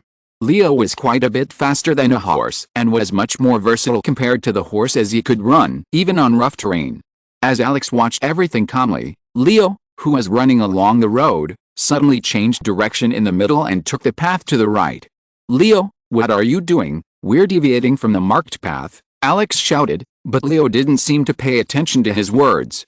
Rather, he increased his speed with a roar that seemed to say that he had caught something. Alex wanted to hit this lion and pull its hair, but he decided to trust Leo for once, as he thought that Leo might have found a shortcut. But what he didn't know was that Leo was leading him to a place where a disaster had already happened. In an unknown place. Flames of destruction were burning everywhere and engulfing everything. Muffled screams of pain echoed in the air and filled the place with terror. The small thatched houses continued to crumble. The fragile bricks made of mud and wood could not withstand the high temperature that their surface reached. The sun was still high in the sky, but black smoke covered the entire place and created a cloud that obscured everything around them. A peaceful day in the small village had been transformed into a hellish scene. Everyone was working and doing their usual jobs until the sky above them was covered in dark shadows and a hellish nightmare descended upon them. Amidst the screams of agony and misery, a small, faint sound of footsteps could be heard. Knock. Knock. Knock. With each step he took, his body trembled and shook a little. Seeing such a scene, every hair on his body stood up. With a scream, he cried out. "What happened here?" Alex shouted as he saw a charred corpse next to a destroyed house and large, deep craters that made the place look like a small war zone. Chapter 138, A Place Stained with Blood. Alex's eyes widened in horror as he looked at the grotesque corpses lying around him. "Leo, did you smell blood from over there?" Roar. Roar. At first, when Leo made a sharp turn, Alex was quite angry at Leo, but seeing the place Leo had brought him to, he didn't know how to describe this horrendous sight before him. It seems to be the stage where the one-sided slaughter took place without any tinge of mercy. Who could have done this? Since the war was going on at the front, there shouldn't be any movement here. The only plausible explanation Alex could think of was a criminal organization. It could be the work of a criminal organization or a mercenary who took the opportunity to stir up trouble here. Still, Alex couldn't understand why they would do such a thing here in that small town. What grudge did they hold, or was it just for fun? Alex looked around to see if there was anyone alive as he activated his mana sensor. He found that the entire place was littered with corpses. Even with his mana sensor, he had a hard time finding a living being. Sensing everything around him, he found a small flickering dot and looked around to see a woman lying in a pool of blood. Finding a living person, he ran towards the woman who seemed to be on the verge of dying. Alex cast a healing spell on her, attempting to heal her. But his hands froze when he saw that the healing spell wasn't working. He screamed to cast the healing spell again, but it was in vain. Cough. Cough. The woman coughed up blood, which made Alex reconsider and looked at the woman with a pained expression. The woman was on the verge of dying, and now only a healer above the saint realm could save her. Although Alex's healing was quite powerful, just like everyone else, he still had a limit. The woman looked at the young man in front of him, who was trying to help her, and looking at him, she put her hands together and spoke. "Young warrior, please save the children." Alex spread his hands out, took her palms and asked, "Madam, what happened here?" The woman opened her lips as she tried to speak, although her vision started to blur. "A group of individuals attacked us and killed everything. They attacked us with a rain of fire and burned everything in the village, but they didn't kill the children, they took them away, they took the children, Alex muttered weakly, trying to understand the situation. Are they slave traders who took the children as slaves? Alex thought. The woman nodded and spoke softly. Please protect the children. Yes, I will. Alex stopped in the middle of his speech as he saw the woman taking her last breath. Alex's throat seemed to dry up and he closed his eyes. Alex activated his mana sensor to find anyone who might still be struggling to live, but he couldn't find anyone. Alex looked around with sunken, lifeless eyes. A strange feeling welled up inside him that made him feel helpless as he saw so many innocent people dying in front of him. Could I have saved them if I had just appeared here? Alex wondered. Even though it might be his fault, he didn't have time to reflect as he looked towards the place where the group of attackers might have gone. Alex wanted to give the people there a proper burial, but time seemed to be pressing him to move on. But his conscience wouldn't allow him to let those people go free. Taking a deep breath, he stared at the setting sun. He knew that his arrival at the battlefield would be delayed. Let's burn these corpses, Alex muttered as he raised his hand to cast a large-scale fire spell. On the vast plains, a massive fortress stood, looking elegant and menacing. Looking imposing, the fortress was congregated with several men who looked at the scene before them with a tense expression. On the ground, there was movement all around. Dozens of armed warriors appeared out of nowhere and began attacking the walls. The vast field in front of them was burning, the villages near the place had been burned, and large columns of flames and smoke stained the sky. The man in charge of the fortress looked at the scene and his heart skipped a beat as he saw the smoke rising into the sky. He slapped his hand and shouted, "What the hell is going on here?" Most of the forces had headed to the main battlefield and there were only 60 men left in the fortress. And most of them were not awake. Furthermore, the fortress was not at the border but was just a guard pass. That was why there were fewer soldiers stationed here, but who would have thought that such an unfortunate event would take place here? I'm warning you all, take one step forward and you will lose your lives. I repeat, take one step forward and you will all be sent to the Netherlands, the chief shouted and signaled his men to raise their bows. But the enemies, without any fear, charged straight at them. Kill whoever tried to invade the place, the chief of the place shouted and the soldiers followed his orders, and a shower of arrows was fired at the invaders. Under the shower of arrows and stones thrown by the catapults, the enemies dropped their shields and the sword they were holding fell from their hands. The chief felt an air of relief as he saw that the enemies began to retreat after the first round. Hush, did those bastards come here to provoke us? The chief muttered and turned to go down to rest as the enemies retreated. Chief. We have a problem, the chief heard the loud shout and ordered without looking back. Just take those bastards down, we can't. The returning boss suddenly stopped in his tracks and returned with a loud shout. Why? He shouted at his man, but stopped mid-sentence and widened his eyes in disbelief. In front of him, instead of enemies, there were many little children walking towards the gate of the fortress. Chapter 139, Unknown Enemies. The commander looked at the scene with a horrified expression. His mind went numb, unable to think of what to do next as the children made their way towards the massive gates. He was trying to think of the next step when he heard a series of bellows and two men fell to their knees and began begging. What are you two doing? He asked, taking a step back. Boss, please don't kill them. My son is among them, please. We beg of you, please spare them. Many of them are children from the surrounding villages. The chief froze upon hearing his words and turned his attention to the group of children slowly making their way there. Don't tell me, he was too scared to even speculate on what was going on.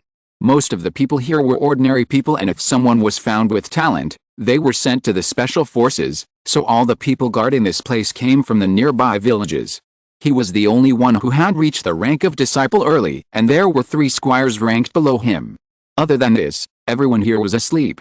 So, it was only natural that his family had been around, but he couldn't understand why these little children were following the enemy's orders or who the enemy was that could come up with such an evil tactic.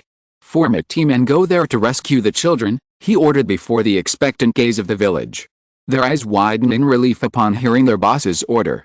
After all, no matter what happened, no one here was cruel enough to kill these innocent little children who hadn't even reached the age of 10.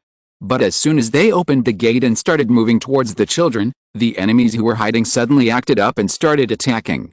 The small group that came to the rescue suddenly became alert and tried to defend the children while asking them to leave. But to their utter horror, The children, as if they were soulless puppets, continued their march, and all the guards' pleas fell on deaf ears. Unable to comprehend what was going on, they tried to protect the children. The boss looked at the scene with a grim expression. "We're in serious trouble." Gritting his teeth and placing a stone on his heart, he gathered the courage to give an order he didn't want to give. The only way to avoid the worst-case scenario was to abandon them. Closing his eyes and clenching his fist, he ordered, "Close the gates, boss." Everyone screamed with dumbfounded expressions. "I said to close the gates before the enemy entered the place," he shouted in an angry tone. Even though he was committing an unforgivable crime, he had to do it, otherwise if the enemy came through, many people were going to die. As soon as his orders fell, the guards with heavy hearts closed the gate and somehow cut off the path of retreat for those who went down to save the children. Those who were fighting with the enemies looked back to see the gates closing, causing their bodies to freeze for a moment, unable to understand what to do.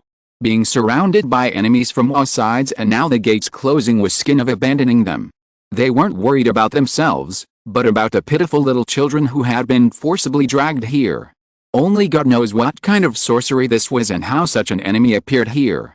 One of the men, noticing that the situation was turning grim, shouted, "I'll try to hold on while all of you grab as many children as you can and run away from here."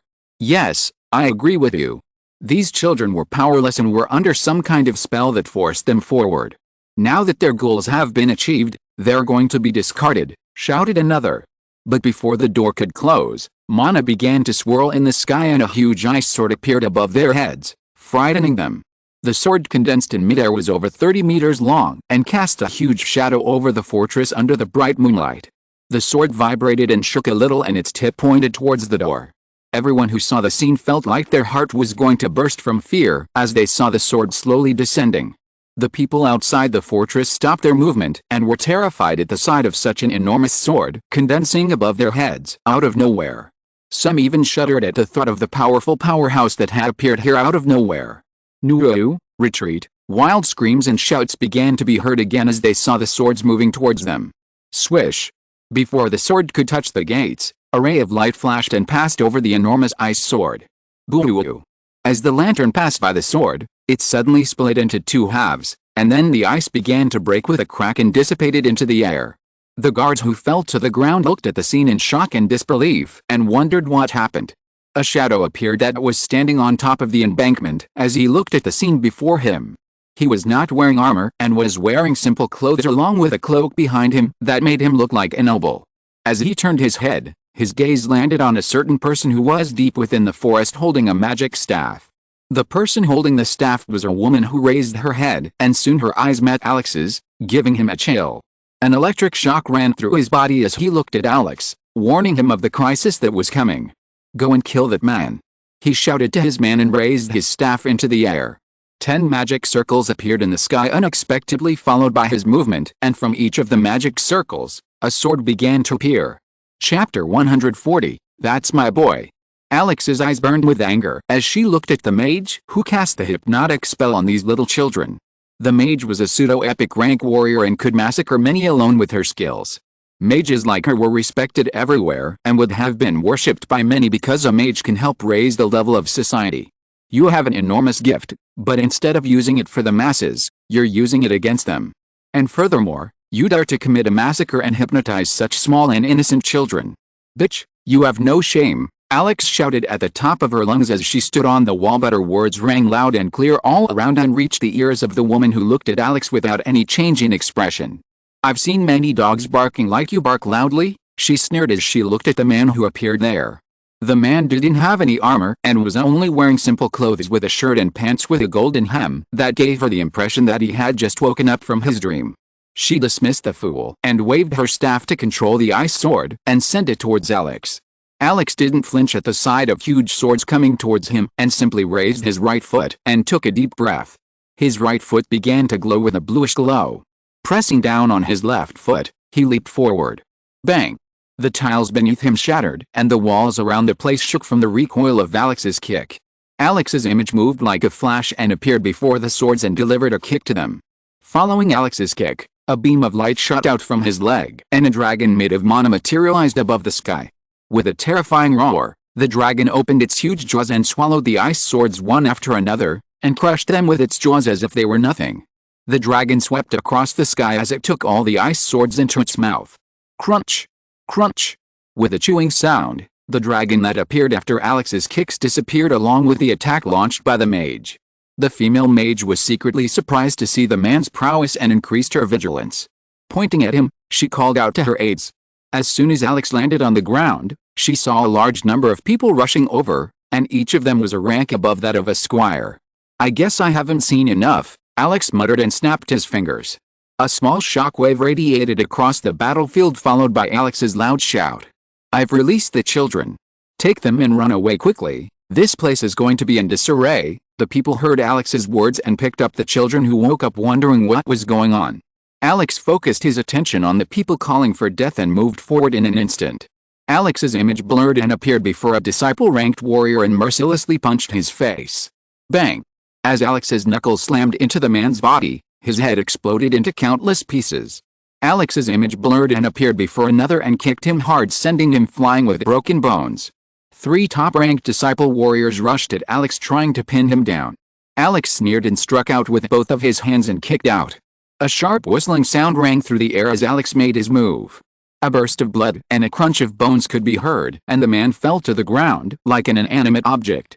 Alex stomped on the ground and punched as he passed through the enemies. Bang! Bang! Bang! Bang! Bang!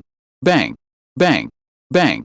Bodies of people began to fly everywhere as Alex began to rampage through the battlefield. Broken bones and chunks of blood began to scatter everywhere. Many died even before they could scream in pain as Alex split their skulls open with a single punch. As Alex brutally killed the enemies, he saw a massive fireball coming towards him. Alex picked up the corpse and threw it towards the fireball. Boom! With the explosion of the fireball came a small explosion. The female mage looked at the scene helplessly as Alex's figure appeared and disappeared in an instant, making it harder for her to cast a spell. Furthermore, the 2 large-scale spells had greatly affected her, so she decided to recover her mana. But who knows that this man would massacre 40 ranked disciples in an instant? Suddenly her expression turned ugly as she was unable to find Alex, who abruptly disappeared. She raised her guard and looked around. She felt a small fluctuation of mana and tilted her head to see Alex teleporting behind her. Arg! She cried out in fear as she raised her staff to cast a shield, but Alex's punch shattered the barrier like glass and struck her in the back. Her body swayed and she flew out like a feather, but even in this situation, she began to chant her next spell. A small magic circle appeared beside her, but before she could fully cast it, Alex's hand appeared before her and grabbed her face and screamed. Extraction! The woman screamed due to sudden attacks of intense pain in her head that tore at her head. As Alex searched through her memories, she finally found a scene that made her heart tear inside. Horizontal ellipsis. Inside a heavily guarded place, a woman with handcuffs and metal chains wrapped around her entire body was slowly walking. She had several wounds on her body and blood was flowing from her lips. Beside her, a soldier said to her, "Enjoy your stay here. After all, you'll soon be sold as a bargaining chip. Before that, if you have any desires, you should work as a servant for the king. After all, that's the only status you have left now." Following his words, a loud laugh began to echo around the place as Alex's vision darkened. Without a roar, Leo finally arrived at the place where Alex had flown to, after leaving him behind. Arriving at the place, he saw Alex standing there like a statue. With a curious expression, he took a step towards Alex but suddenly stopped when he saw an intense killing intent beginning to radiate from Alex. His body trembled in fear and he shrank back as Alex suddenly raised his head towards the sky and closed his eyes. But as soon as he opened his eyes, his entire eye had turned black, leaving 2 red pupils that began to shine fiercely, and a chilling killing intent began to radiate from his body that even dyed the sky red. Boom. Boom. Boom. A strong eruption of flames occurred, clearing away the darkness surrounding the place. A place where the concept of time didn't matter, the place that had existed since eternity and was filled with fiery pits everywhere. In the middle of the fiery place filled with lava and magma, stood a huge and majestic castle that seemed to be burning with fire. Inside it was a black throne with flames coming out from all sides. Sitting there was a man who seemed to have slept for countless years and suddenly opened his eyes. His eyes were a very dark color, as if they were darkness themselves. A small smile appeared on his face, and he opened his fist where a small glass of wine materialized and suddenly filled with a blood-colored liquid that began to burn with flames. Taking a sip, he gazed at the interesting scene that woke him from his dream.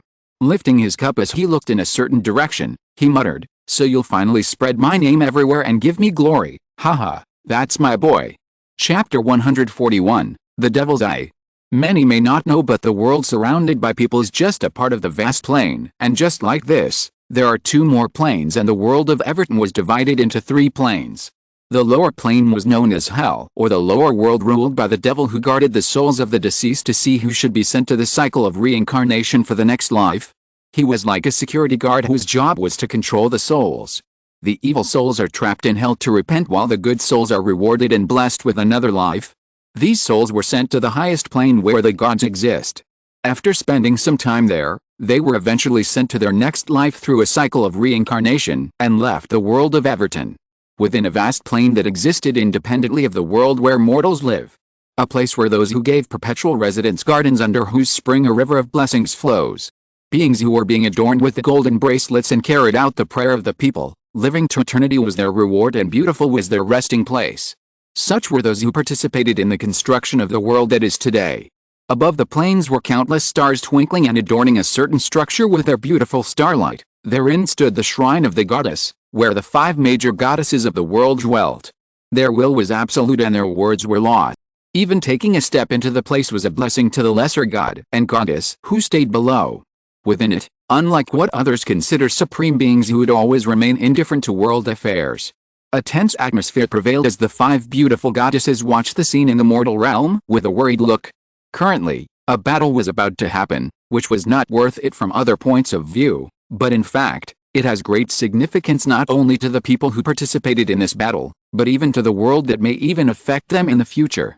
Because the person who was going to take on a great responsibility in the future was still an ant and was about to face an insect that might not be a great power, one wrong step and everything could be destroyed. Furthermore, with her daughters in such a dangerous position, how could they remain indifferent? "Ha!" A long sigh escaped her lips as the goddess of wisdom softly muttered, "I am still unable to deduce her fate. The fate of anyone who is related to Alex is unknown, making it impossible to deduce her fate. I just hope that she can pass the test," she said, wishing for the best. The other goddess nodded upon hearing Wisdom's words, and they were about to look at the scene below when they felt an intense killing intent radiating from the goddess of war. Suddenly, the entire black sky was dyed blood red due to the intense killing intent. The goddesses were startled by the sudden change and shouted, "War!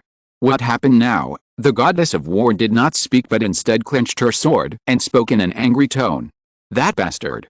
I have to settle accounts with him." Seeing the goddess of war raise her sword, everyone felt their breathing quicken and pounced on her to prevent the war from starting. "War! Stop!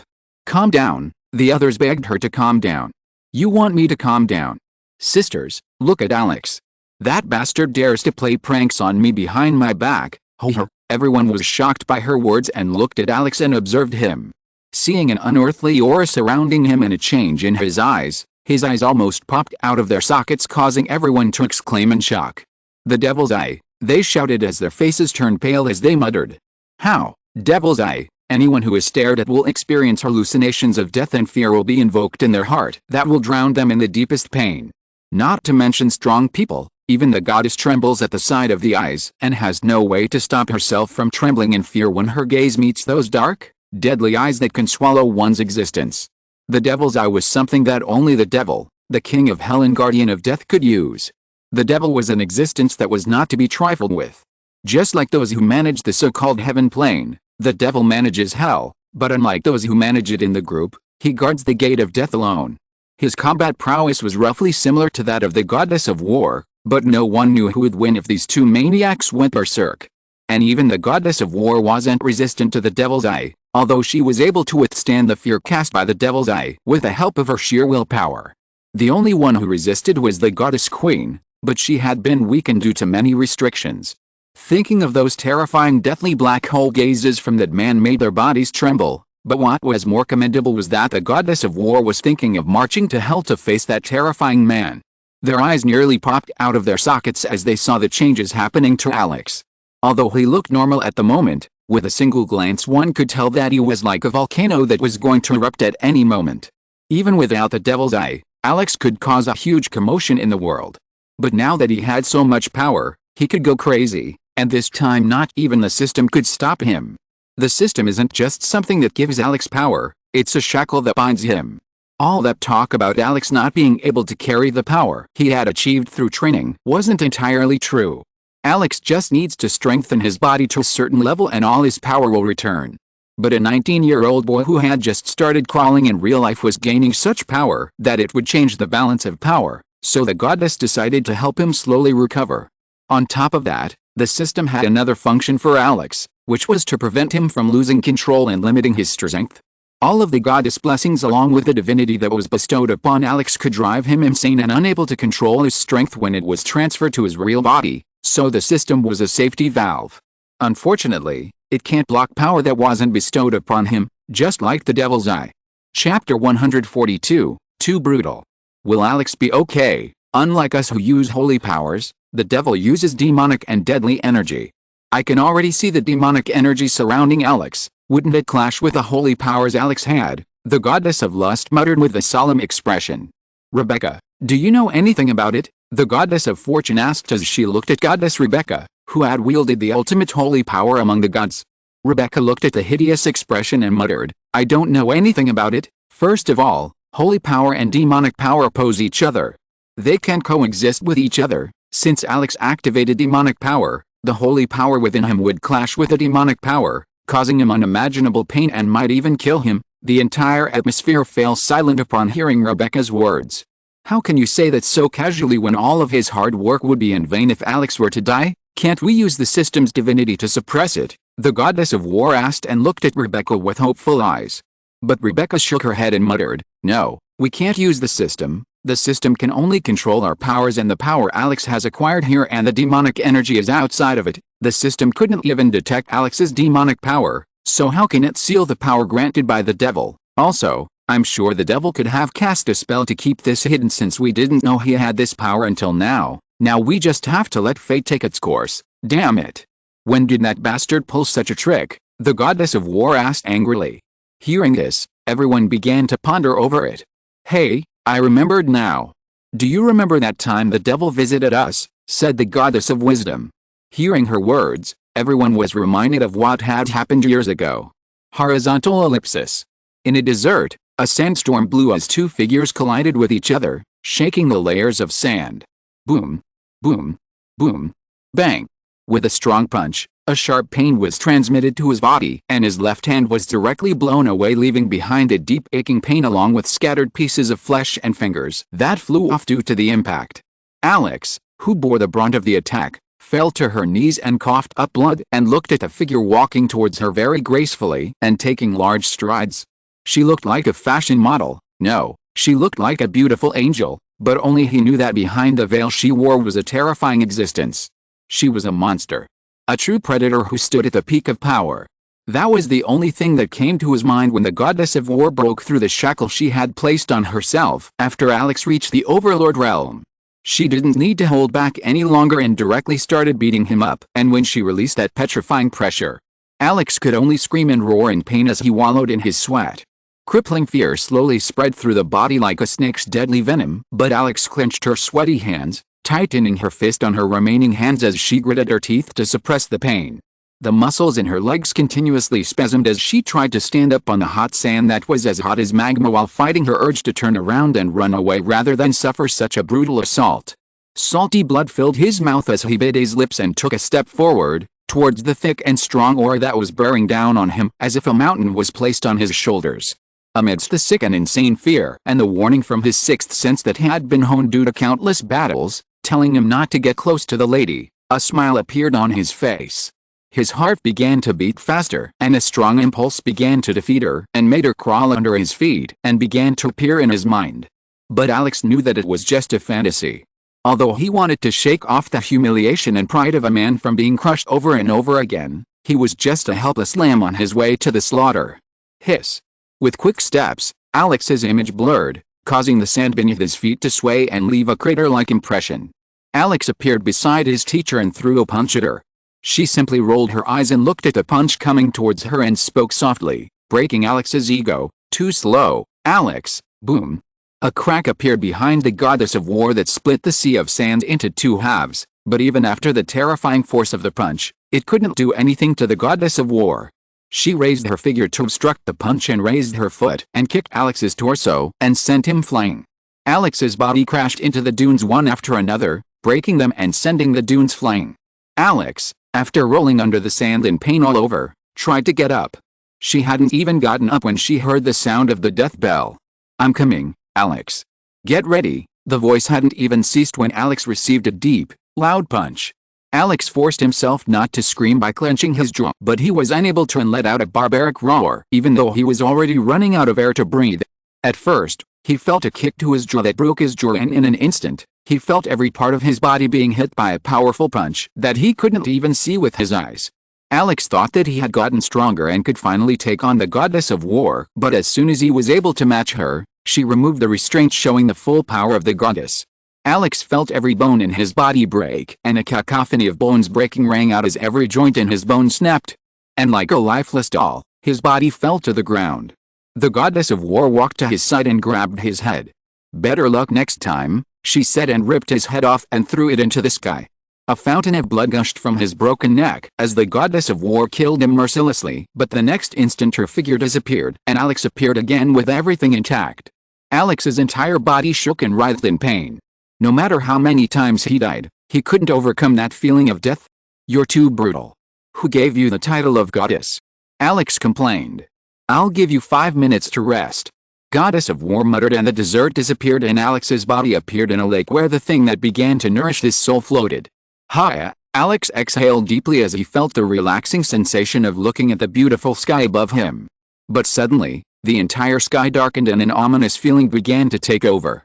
The entire plane fell silent as a huge shadow was cast upon it, and an intense pressure appeared upon the goddess shrine, making it tremble fiercely.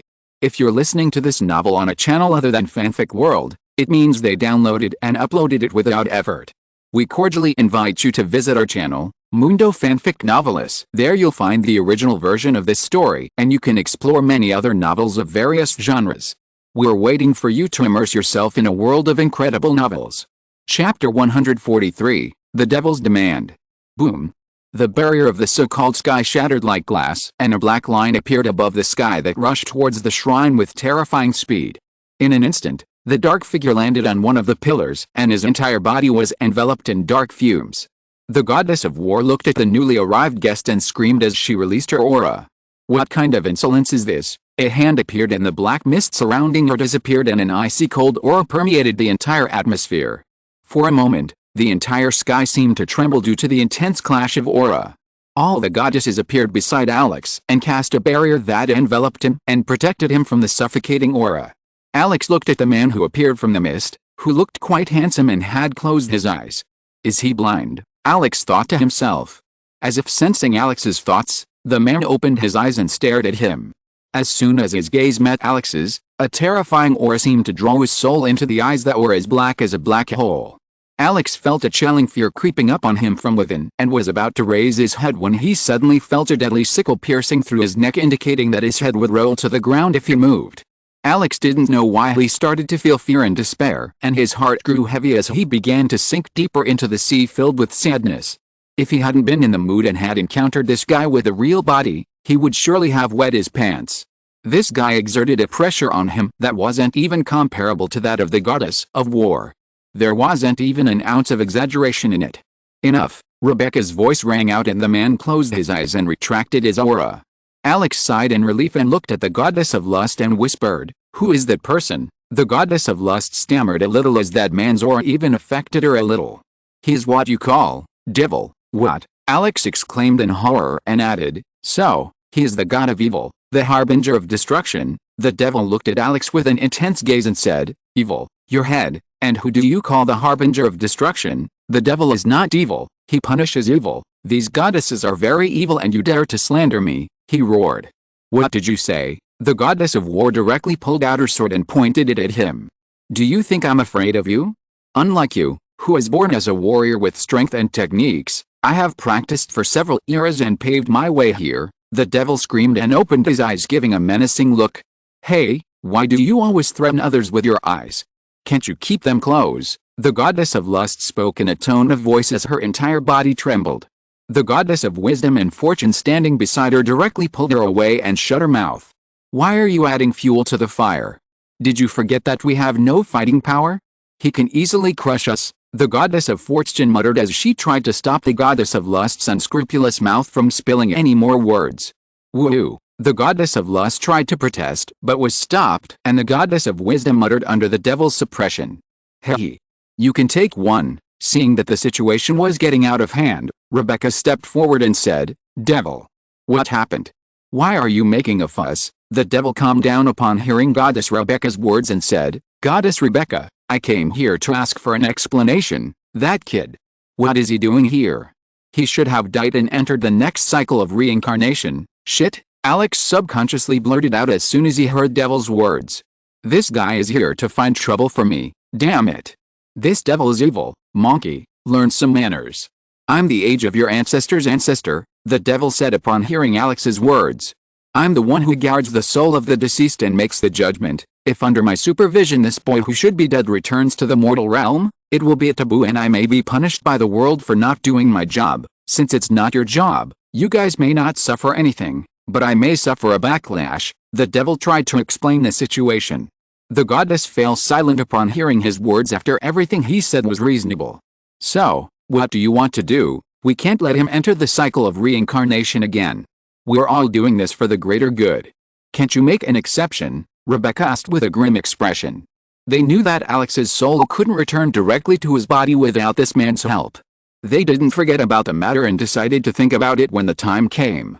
The devil sighed upon hearing the goddess of supplications and said, That's why I came here. I'll give that boy a chance and have him reincarnate into his own body by shaping the laws. Alex's eyes lit up upon hearing her words and said, This guy isn't unreasonable. Yes, he's a good guy, but he's a bit impulsive. Still, he's 1,000 times better than the demoness. Alex heard the goddess of lust whisper in his ears and turned his head to see her standing beside him. When did you escape from those two? She asked curiously.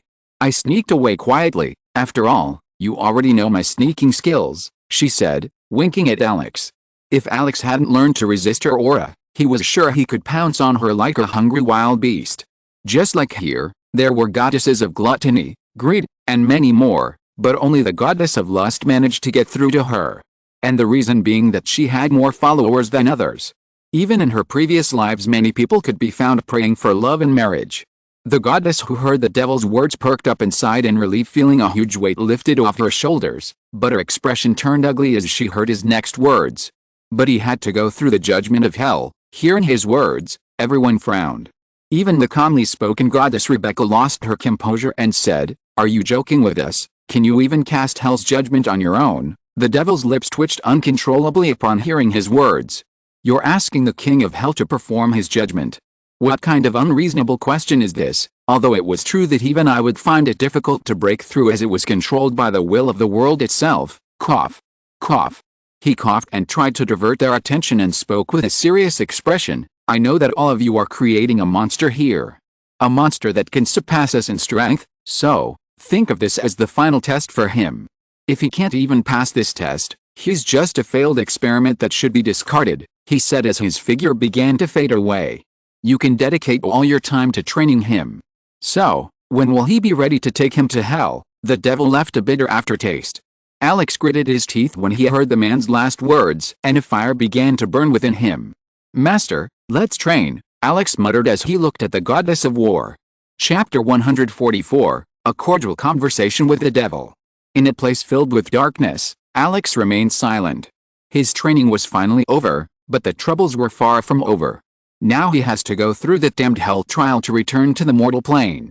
After the devil's declaration, his training became more ferocious. He felt like he had been tormented completely.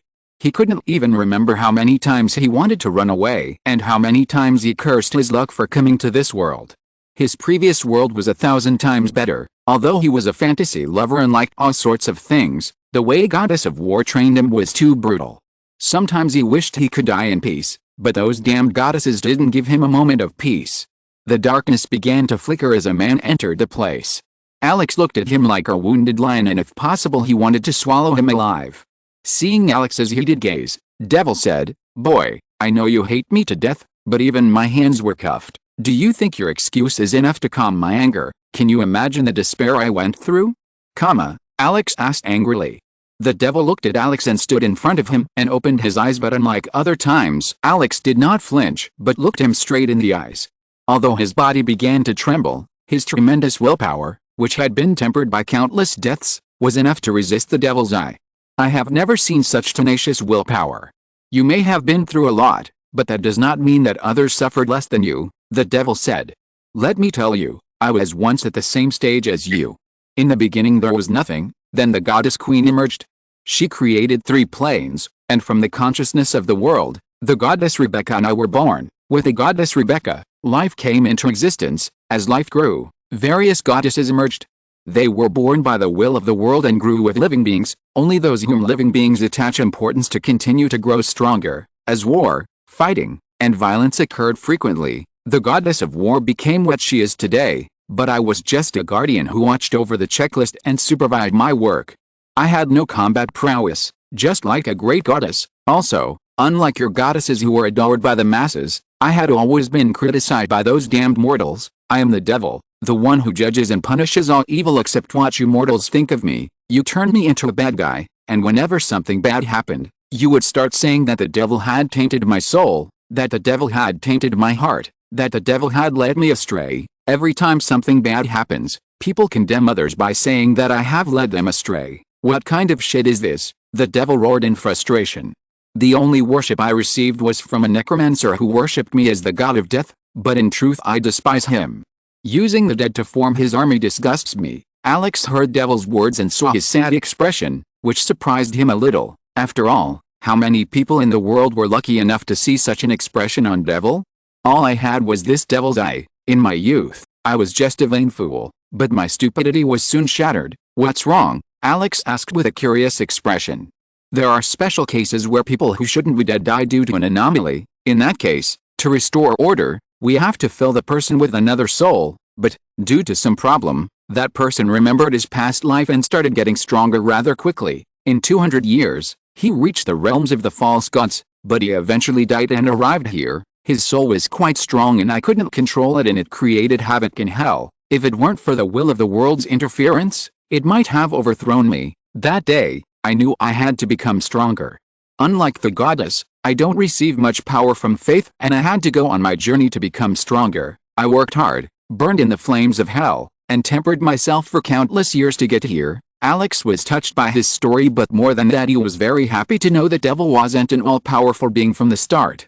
"After I became stronger, I created soulless puppets known as demons with my power to help me protect this place. I created my martial arts. After repeated attempts, I finally reached where I am. Still, I know that the suffering you've been through is far greater than me. Being taught by that uneducated demoness and enduring it is even beyond the strong." Alex chuckled upon hearing the devil's words. If the goddess of war heard this, she might engage in a life or death battle with him. "That's why, Alex, I'll give you a parting gift. I'll teach you my techniques." Alex, whose mood had calmed down, suddenly trembled and his expression turned ugly as if he had stepped in some kind of shit. "More training? I can't stand any more training," Alex said as he waved his hand. The devil's lips twitched as he saw Alex's expression, as if he was going to be killed by him. "Listen boy, I'm not that cruel. It's your bad luck to get involved with an uncultured and uncivilized demoness like her. It's a blessing for you to keep your sanity after being tortured by her. But don't worry, you'll enjoy my teachings. Okay, let's leave it for later and tell me about the judgment of hell." "What is it?" Alex asked. The devil nodded and began to explain. The judgment of hell is the name of the place where the greatest sinners whose souls had committed countless atrocities were kept. There they burn in the hot flames of hell that inflict severe pain on a single soul and remain there until their punishment is over and their souls that had been tainted by evil are purified. To make it harsher, their souls had been molded into the real body, which inflicted countless times more pain than others. "Wait? You want me to go through that place? Are you kidding me?" Alex asked. "Don't worry, I'll tone down the intensity of the flames a little. What you need to do is go through the trial of hell by killing all the beings out there. There are countless ferocious beings and some even become stronger by using the furnace of hell as a tempering and become stronger. Wouldn't it be a problem if someone escapes from there and defeats you? Alex asked curiously. See, just like the will of the world, hell has its consciousness that is under my control. If someone becomes stronger, I visit them and cripple them. Also, if someone tried to attack me, their soul would directly be extinguished and cease to exist, unlike others who can enter the cycle of reincarnation after redeeming themselves. Also, for those who had to commit minor sins, I put their soul into the devil's body and asked them to serve me as punishment. Every demon under my command is as strong as a minor god. Your army is enough to destroy the sky and can match the goddesses of war's army of angels. Alex shook his head in disapproval. You guys are already so strong, why do you need to create such a large army? Do you want to rebel, and if you want to, against whom? Now come with me. I'll teach you my techniques. Unlike those goddess techniques where you need their blessings, my techniques don't. Then how did you get the power? Alex asked curiously. The goddess feeds on positive emotions while I feed on negative emotions, but as you know, compared to the light, the darkness is quite less, so, the goddess harvest is much greater than mine. That's why I developed my own, which is free from the powers of faith. You use demonic energy to strengthen the attack aura, but even without it you can crush anyone. And Alex, remember one thing, although you are quite strong, many of the techniques you use were taught by those goddesses and require their blessings or the power of faith. If you want to be truly powerful, invent your own moves and techniques. Use other teachings to forge a path for yourself, but do not follow the path of your predecessors, the devil explained with a serious expression. Chapter 145, The Judgment of Hell. Alex finally entered the trial of hell. He hadn't even taken a step when countless piercing gazes were directed towards him and many fierce auras suddenly locked onto Alex. A human with his body intact, since you were sent by the devil, will make sure to thoroughly play with a new toy. Boom. Alex heard the sound of a loud volcanic eruption that spewed out dark flames, causing him to step back slightly upon seeing the scene. Standing on top of the cliff, he looked at the boiling magma pool from which countless skeletal hands emerged. On the other side he saw a massive land mass where the countless corpses of monsters suddenly came to life and began marching. Alex's eyes widened as he saw the sea of enemies approaching around him. The ranks of power ranged from squires to overlords, and there were even a few false gods amongst them. It was going to be a 1,000,000-to-1 battle. No, this was a battle of hundreds of millions, if not billions, and Alex had to face every single one of them. Damn devil. How many souls are trapped? Did he want to create an entire world here? Alex didn't even know how much strength he had now and if there was any rank to describe his strength, but he knew one thing. If he had to go back home, he needed to kill these monsters to get to his home, where his so-called wives weren't waiting for him. A sword that had been given to him earlier appeared in his hand. Raising it, he slashed the sword out with a loud roar. Abyssal slash, swish, the sea of magma before him was completely split apart by his sword, and he cut down everything in its path. Thousands of enemies coming towards him were annihilated by his attack. After cutting apart the lake of magma, he charged straight towards the enemy's sea with a sneer, and with his sword, he slashed countless times in an instant and shouted, "I've been tortured, killed, and torn apart thousands of times. I've been feeling congested for eons, and now I can finally let it all out. Today, I will slaughter at will and enjoy your agony." Alex let out a crazed laugh as his eyes flashed with madness. The temperature of the entire place seemed to drop as the anger, hatred, and killing intent Alex had harbored in his heart finally radiated out. His entire body was covered in a crimson aura that made him look like an Azura. Alex's holy aura coerced the demonic energy of hell, creating havoc all around. The simple release of Alex's aura was enough to wipe out many within a radius of a few kilometers. A fierce battle ensued. Alex swung one hand while punching around with the other, creating many sonic booms. Clenching his fist and condensing his aura into it, he threw a punch towards the sea of enemies. Powerful punch, forbidden. A glass-shattering sound could be heard as the power of Alex's punch tore through the void, creating a large hole that sucked the enemies towards it with immense suction force. The monsters and beasts, along with the humans trapped in the place, screamed in horror as they were unable to get out of the place and eventually fell into the deep void. Emperor's pressure activated. All of the enemies coming towards him suddenly felt a great pressure that forced them to their knees and felt as if they were before an unfathomable person whom they had the urge to bow down to. Goddess enhancement activated. All of Alex's strength increased along with the mana recovery rate and healing. Alex smiled as he saw a huge shadow appear. And who is the true power of this place? Let the real battle begin, Alex muttered as he lunged forward and unleashed every attack he had in the arsenal. Piercing thrust, abyssal slash, powerful strike, heavy iron swordsmanship, heavy slash. Hell at that moment seemed like a place where only chaos and destruction existed. The burning red skies of hell were filled with black clouds that showed no signs of abating. The ground, in turn, was filled with blood, screams, ashes, and scattered pieces of corpses accompanied by sea bones. Even in such a place, a man walked calmly and took each step slowly. The glint in his eyes had long since disappeared, leaving behind a dazed and limpid look of confusion.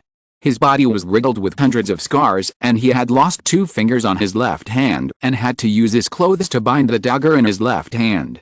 The healing spell had already become ineffective due to the deep wounds, as the wounds were caused by some of the most powerful powers. He doesn't know how many years have passed since he set foot in this place. He doesn't remember how many miles he had walked. He doesn't know how many monsters, beasts, humans, and enemies he has killed, and how many times he has been exhausted to the point of being on the verge of death. After all, he was in a place where a single blink of his eyes could end his life. Although he was strong, he was exhausted both physically and mentally. Countless thoughts were running through his mind. Who am I? Why am I doing this? Why am I the only one who trained for this? They say I have a huge responsibility on my shoulders, but why have I been chosen for this? Why can't I die or live in peace like the others and have to fight for them? They say I have wives and I have to take care of them when I return, but why would I have to take care of them? I don't love them or know them and they don't live with me. Why should I bear the burden of taking care of them? Although countless thoughts were running before his eyes thinking about the past, future, and present, his steps never stopped. A horde of monsters covered the path before him, and their eyes burning with flames looked at the human in a pathetic state that made them laugh at him as they rushed towards him. Alex didn't even spare a glance and simply swung his sword furiously, causing the monsters to be torn into pieces like dolls made out of paper. Anyone who entered its radius was mercilessly cut down. His turning speed had surpassed the speed limit and his physical strength had reached a level one couldn't even imagine. He had cut down dozens of enemies with a single slash, and every single one of them was at the true god rank, but that was like shaving off a small, huge piece of ice. Enemies hundreds of times greater in number seemed to have latched onto the scent where countless powerhouses had been killing. Anyone who saw the scene now could imagine how terrifying the judgment of hell was, a place where even the devil was afraid to intervene without his army of demons, but Alex had to face it alone, enduring the pain and letting go of all his anguish. At that moment, his back truly seemed lonely, with no one to rely on. He had no friends, no parents, no relatives, save for that superficial relationship in this world. Alex knew from the start that they were in a give-and-take relationship as Alex gained strength and knowledge, while the goddesses gained the right person who would fulfill his wish. But is this the life Alex wanted? Chapter 146, Mastering the Judgment of Hell. The sword flashed as Alex slew a dragon and tore it into pieces, the dragon's hard scales offering no resistance as Alex slayed the dragons like a small domestic lizard. He kept slicing the enemies over and over again, forgetting about the sense of time. He looked more like a butcher than a warrior. If he didn't kill them and tear them apart, he would be the one to meet the end. There was no rational thought behind his action, and it had all been left to his instinct, fueled by the adrenaline that kept his muscles, nerves, and legs moving towards the end. I can't believe you cleared all the souls out of here. You surely did something that no one else could do in this entire world, but your journey ends here now. The judgment of hell is not a place where a stray dog like you can just walk into. I'll kill you and send a gift to that fool who's been too full of himself. Ha ha ha ha ha. Several eons ago, I crushed him, and now, after several years, I can crush him again. I'm the only one who can beat the crap out of that damn devil. What could you, the devil dog, do to me? A harsh, rasping sound echoed throughout the hell trial that shook the entire place, making it tremble. With an unfazed expression, Alex raised his head to see a large, grotesque corpse of darkness appear before him and laughed loudly. The figure raised its palm that covered the entire sky of the hell trial and descended upon Alex like a mythical scene of a palm descending from the sky. Alex raised his sword and the dagger strapped to his left hand and leaped up, delivering a cross-shaped slash.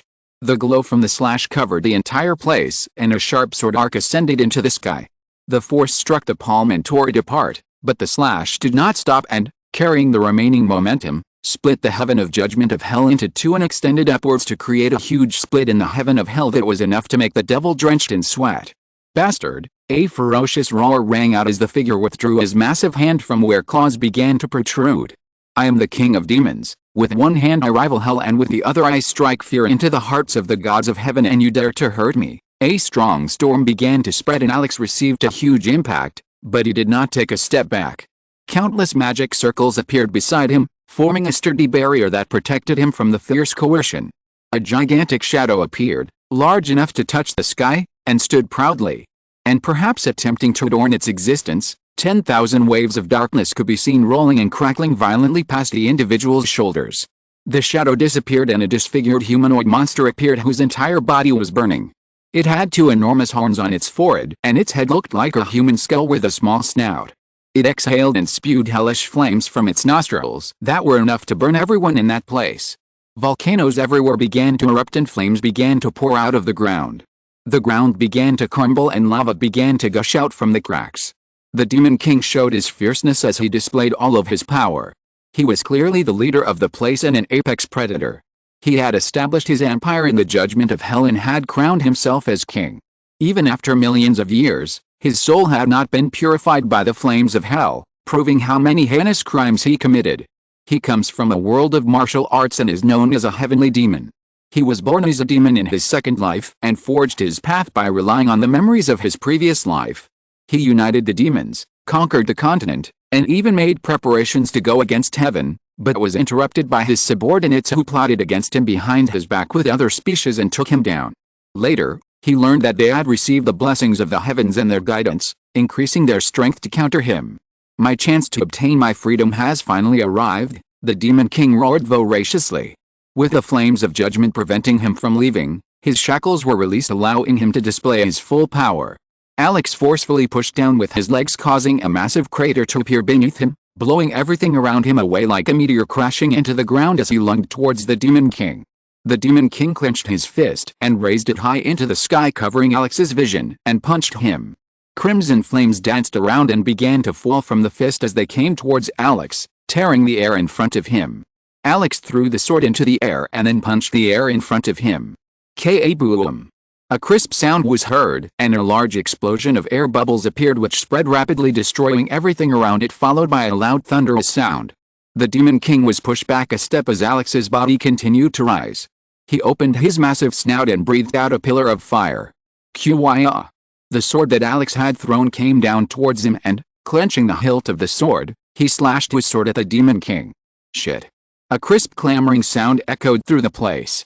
Qek! The Demon King let out a gasp. For the first time since he had fought a human, as a large scar appeared on his chest from which flames were pouring out. Boom!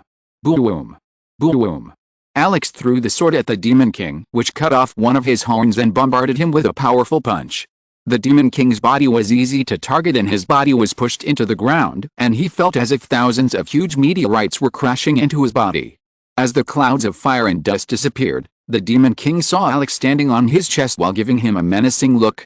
The Demon King's eyes narrowed as he saw Alex's gaze, which looked as if he was conscious but at the same time, had been fighting him into unconsciousness. He gritted his teeth in anger after being enraged at this human and tried to shake him off. But before he could do that, he felt a scorching heat that made his top layer of skin sizzle. I feel burned, the Demon King muttered in disbelief and looked up as he saw a large light slowly illuminating the place. His eyes began to twitch and his scalp went numb as he looked up. High up in the sky appeared a huge ball of fire that looked like a sun. It was so large that even his eyes couldn't keep up with its size. Alex raised his hand and clenched his fist. Following his idea, the huge fireball began to contract and condense at an astonishing rate. As the ball began to condense, the Demon King could feel the tremendous energy pouring out of it. Madman! Maniac! Not only are you going to kill me, you're also going to level the entire place with your move. Stop, don't cast the spell or even you will die, the Demon King screamed in panic. Although after being killed his soul would be repaired again, his soul would directly disappear if you were pitied by an attack of such scale. There was no need for false bravado here. If he remains alive and continues to be punished, he may be rewarded with a chance to continue his life by entering a cycle of reincarnation, but if this continues, he will be killed without any second chance. So, for the first time in his life, He begged and asked Alex to be merciful. But all of his pleas fell on deaf ears to Alex, who didn't even show any expression at the sight of the Demon King's despair that would normally give him enjoyment. He didn't even have the rationality to comprehend that that move could annihilate the entire hell trial. His rationality had already been surpassed and his body had turned into an ultimate killing machine whose goal was to kill anyone who appeared in front of him. Thus, the fireball condensed into a mini-ball and descended upon hell, illuminating the entire hell trial, followed by a terrifying thunderous rumble that cast fear into the hearts of even god and goddesses. Chapter 147, Waging War Against the Goddesses. As Alex was going through the trial of hell, the goddess and the devil would occasionally gather together to see what was going on in that place. Today was one of those days where they gathered together to watch the show. As the end was drawing near, the goddess walked straight into hell and looked across the large deserted place where Alex was fighting with the Demon King. The devil's expression turned hideous when he saw Alex's spell and screamed as he grabbed his hair tightly. "No! Don't do that. The place is going to be destroyed. I have to stop this." The devil screamed and rushed towards the trial of hell but was a step late. Alex completed the spell that was derived from his knowledge of science and used the principle of nuclear fusion that increases the firepower of the spell thousands of times. The spell was strong enough to erase an entire plane from existence, let alone the trial of hell. A bolt of fire shot out from the scene and the judgment of hell lit up and a strong shockwave began to spread radially like the waves of the sea. Hell began to tremble violently and a cloud of flames swept across the entire place, forming a huge mushroom cloud. Goddess Rebecca built a barrier to protect herself while the devil tried to suppress the damage. After a few moments, the violent churning of hell finally stopped and everything fell silent for a moment. Everything came to a standstill as violent gales rose from all around. The bright light that prevented them from seeing Alex began to disappear. Thud. With a loud thud, the devil fell to the ground with dead eyes while the goddess nearly fell to the ground. The goddess was too stupefied to utter any words. As they looked at the place, all they could see was a dark void that was devoid of light. And in space, Alex's figure floated silently. Alex had wiped out a part of hell, the goddess of wisdom said, which woke the others from their stupor. Even the goddess of war looked at the scene with a deep gaze as countless thoughts flashed in her eyes. The devil gritted his teeth in anger. He could fix things but it would take a lot of effort and he had to expand a large portion of his power to do so. He stood up and appeared directly beside the place where Alex's figure floated to lecture him and unleash curses to calm his mind. "Boy, can't you control your strength? Do you need to destroy the entire place?" The devil spoke in a pained tone and placed his hand on Alex's shoulder. However, in the midst of his movement, his body froze for an instant and he felt a terrifying breath enclosing him, startling him and catching him off guard. Before he could react, an elbow struck his stomach as fast as lightning and with a loud boom, his figure flew out like a bullet with a sonic boom breaking the sound barrier. Boom. Boom. Boom. Boom. His figure crashed into a volcano, passing beyond it and colliding with another mountain, and his momentum continued until he pierced through it and was shattered by the 10th volcano. The goddesses narrowed their eyes as they saw devil being sent flying like a ragdoll and turned their heads towards Alex, who turned back towards them. A terrifying aura filled with blood seems to envelop Alex, sending a chill down his spine and scaring him. "Something's wrong with him," the goddess of war muttered as she looked at Alex carefully and felt that something was wrong. As Alex took a step, the goddess of war's pupil contracted and she hurriedly shouted, "Get out of here quickly." With a swift movement, she drew her sword as fast as lightning and used the abyssal slash in an instant without holding back.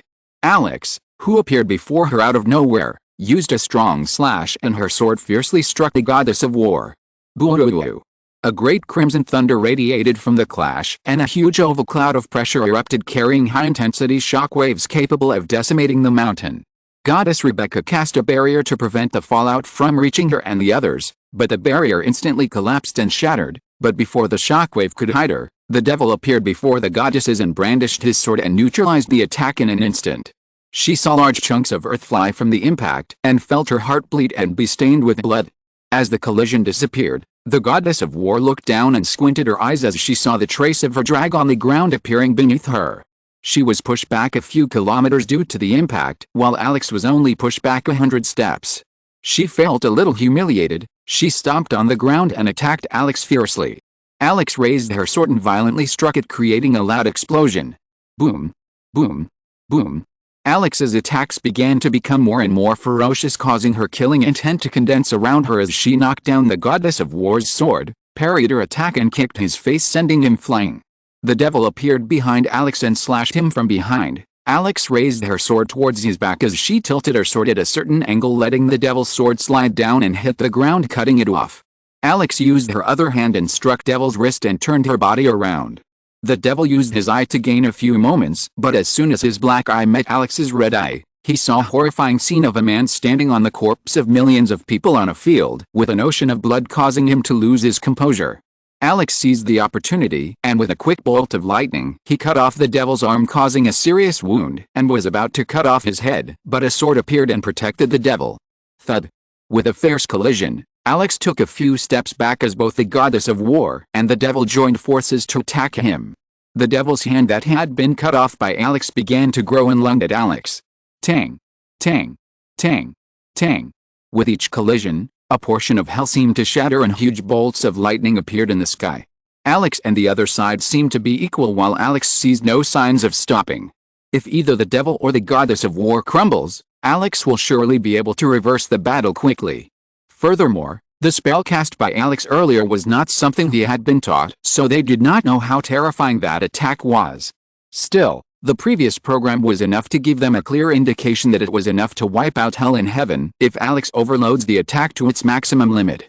Seeing that the situation was getting out of hand, Goddess Rebecca finally decided to use the trump card that she didn't want to use right now.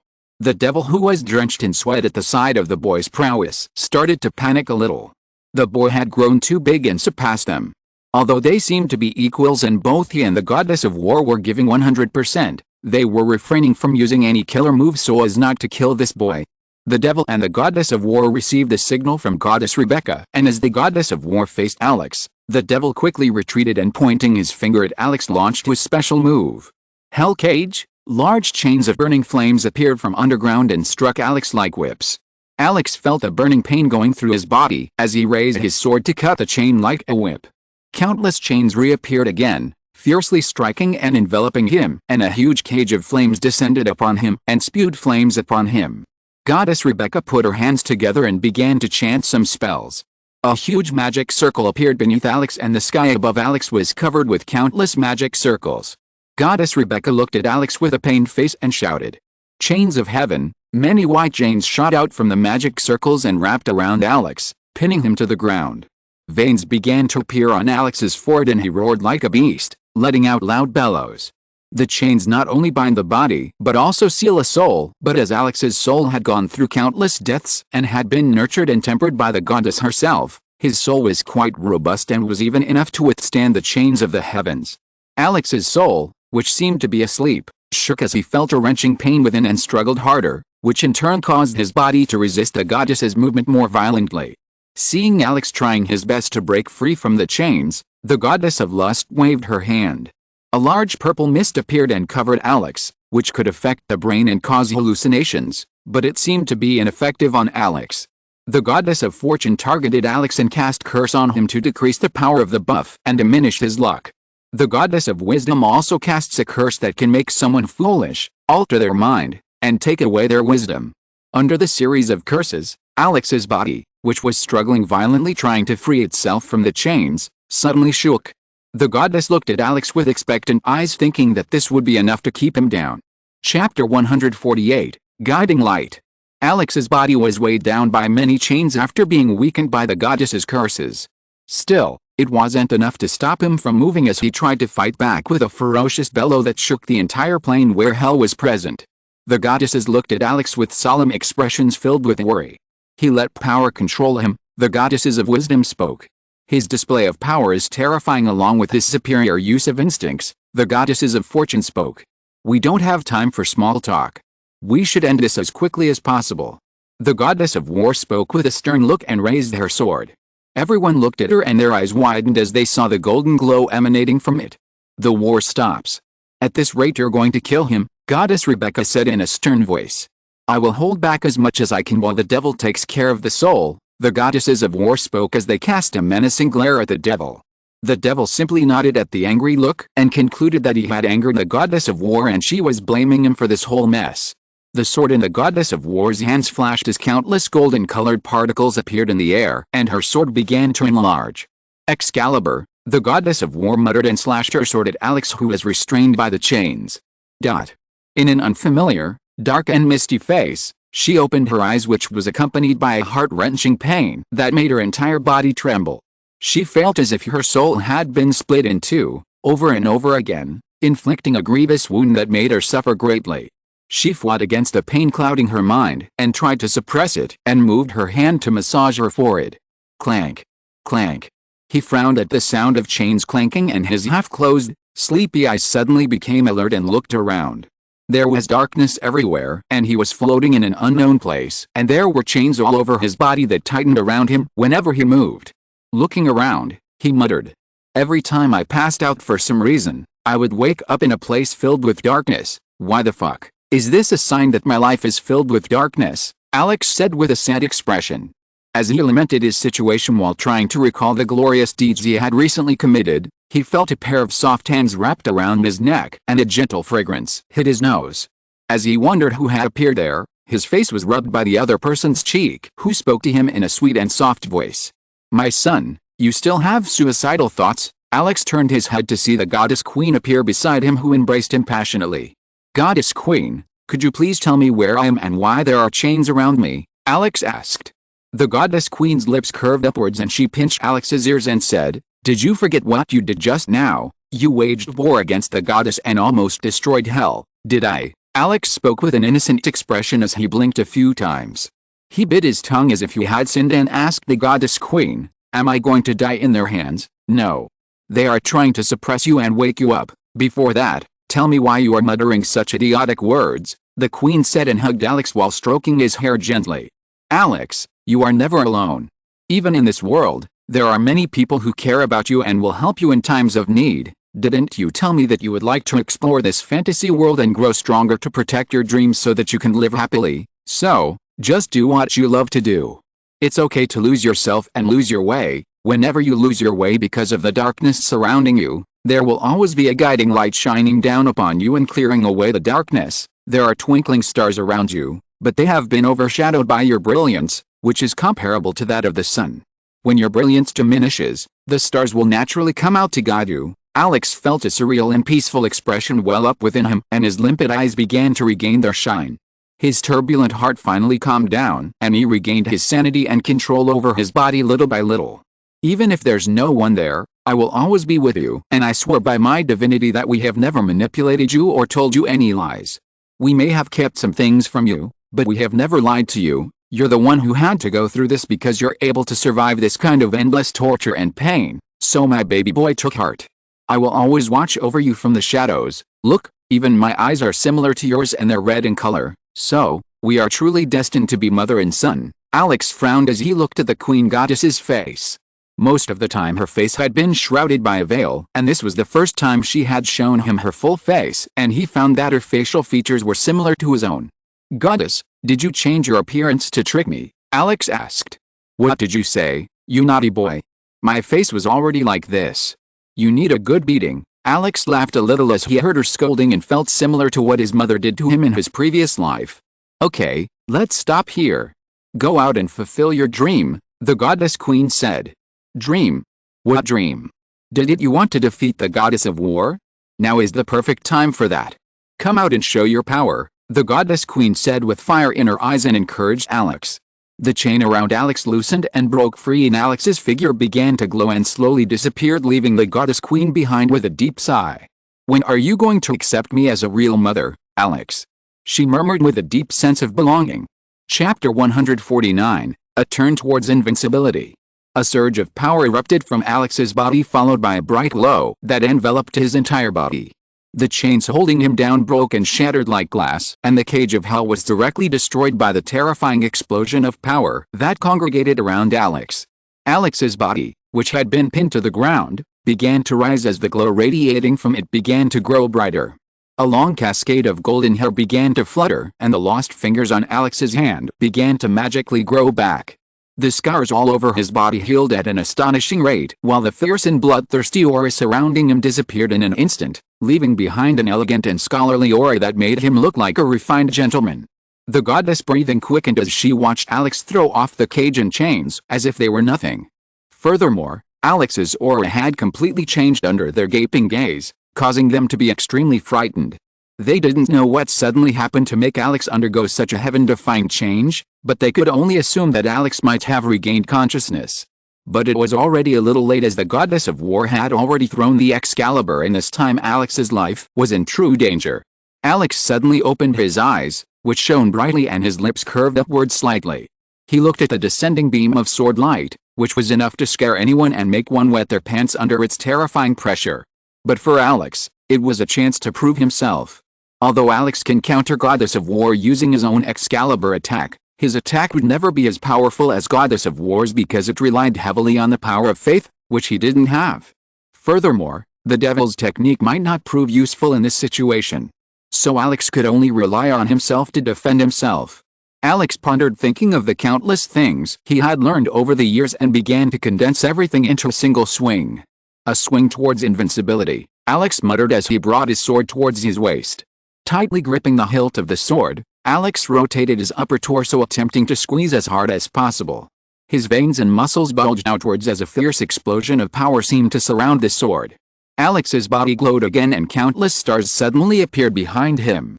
The burning sky above hell suddenly lit up, and many stars appeared in the night sky, casting their starlight onto Alex, giving him an otherworldly appearance. Starlight slash, Alex roared, pulling out his sword and slashing towards the approaching Excalibur. His sword flashed and the entire place lit up due to the bright starlight.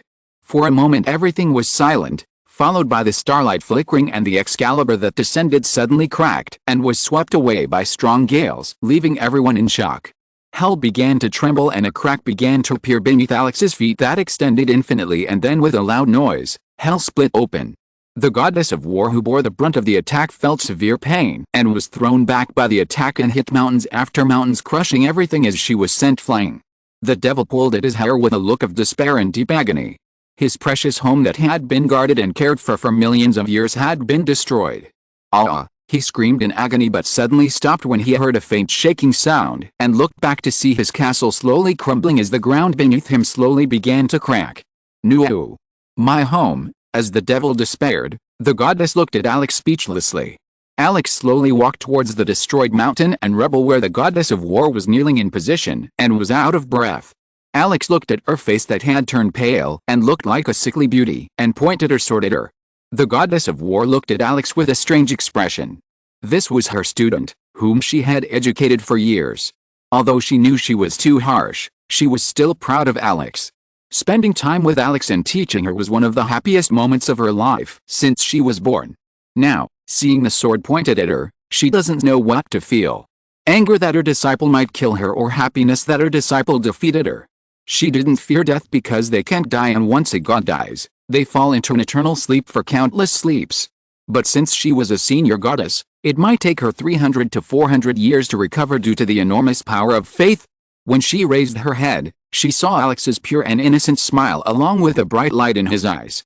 Alex, with a soft smile, murmured in a tone filled with happiness, "Master, under this sky, your disciple is invincible." The goddess of war didn't know what to say and felt overflowing with happiness and smiled.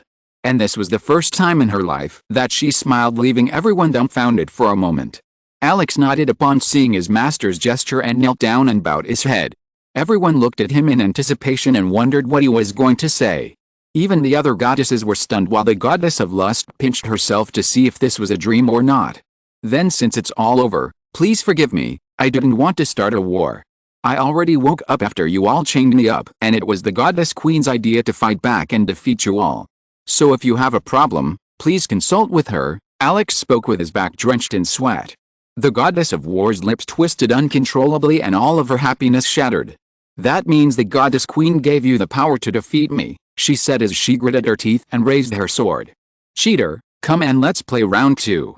I'll show you how strong your master is. Sweat began to overflow from Alex's body and almost formed a puddle as he saw the goddess of war taking on her demonic form and ran away pulling her tail. The devil, upon seeing the scene, screamed angrily and chased after Alex for destroying his home, leaving the other goddess bewildered, who still couldn't process what was happening. Chapter 150, The Emperor's Order. The goddess body shuddered as she recalled the scene where Alex flew into rage.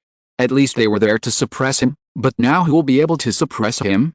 The goddess of war gritted her teeth in anger as she recalled the humiliation she suffered that day.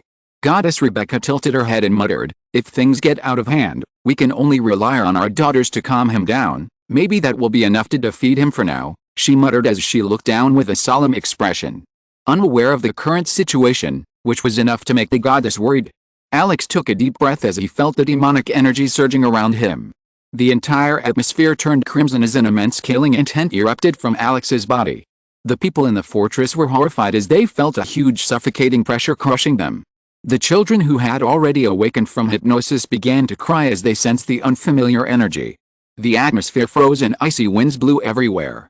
Alex's dark eyes, filled with darkness, stared at the lying pseudo-epic mage. Raising his hand, he shouted, "Devour." A bright red hand covered in blood emerged from Alex's body and touched the mage's head. The mage's body began to rot and life energies began to flow out and were absorbed by Alex. Alex raised both his hands and the life essence of all the people he had killed began to be absorbed by him, leaving behind a pile of thin and rotting corpses. Leo, who had signed an equal contract with Alex, felt his strength growing ever greater. Roar. Leo roared furiously and his body began to grow and his fur grew thicker. Two small horns began to grow from his forehead and his eyes turned red and he was covered in a bloody aura. Alex raised the wizard's staff and decided to open the status window. Name: Alex von Stan Species, Human Rank, Midmaster Rank, Epic Rank, Level, None EXP, Null HP. 210/210 Mana. 400, plus 500, 490, plus 500, Strength.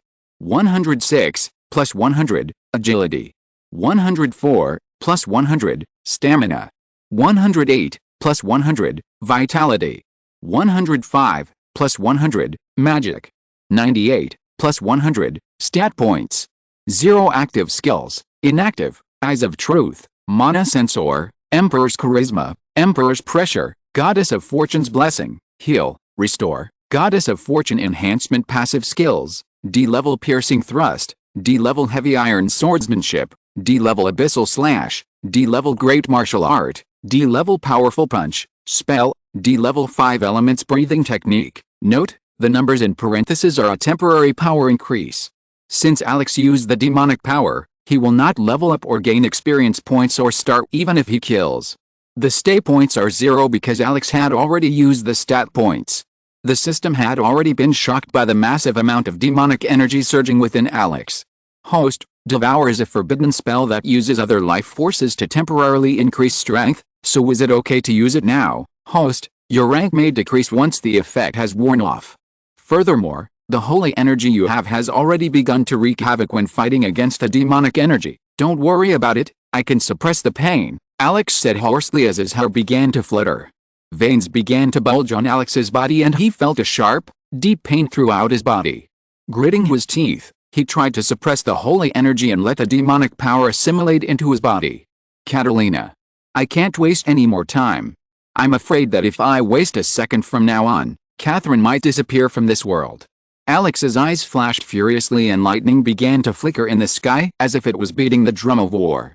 It's time for a massacre, Alex said in a chilling tone as his eyes flashed coldly.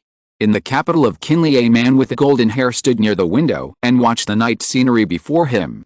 The faint rays of the moon shone down on him, making his golden hair dazzle like gold. His face was as smooth as jade and the passage of time had no effect on him. He felt a cold breeze blowing outside and looked up to see the beautiful full moon shining in the sky.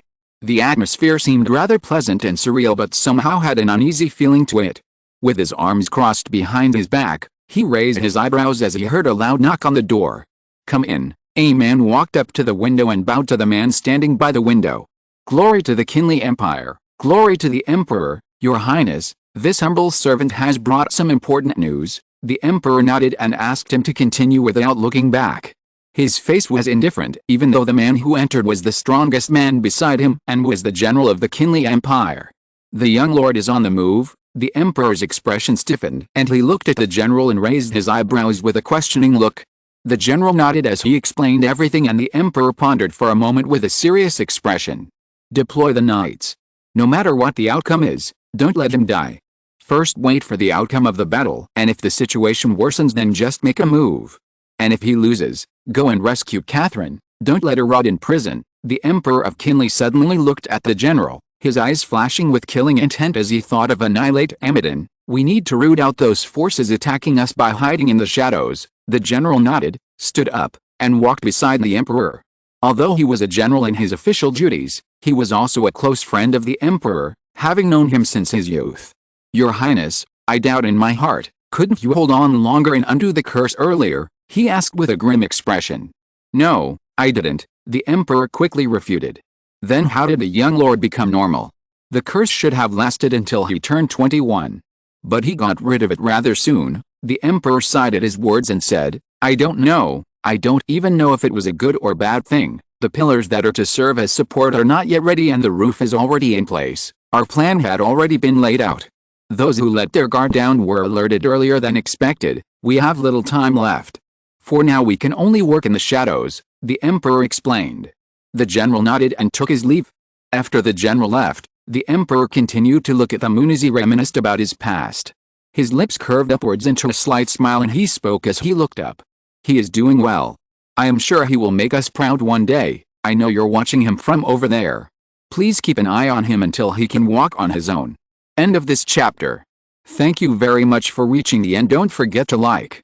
Looking for more exclusive content and immediate access? Subscribe to our Patreon. Remember, every like, subscription, or donation encourages us to continue. Thanks to everyone. See you in the next video.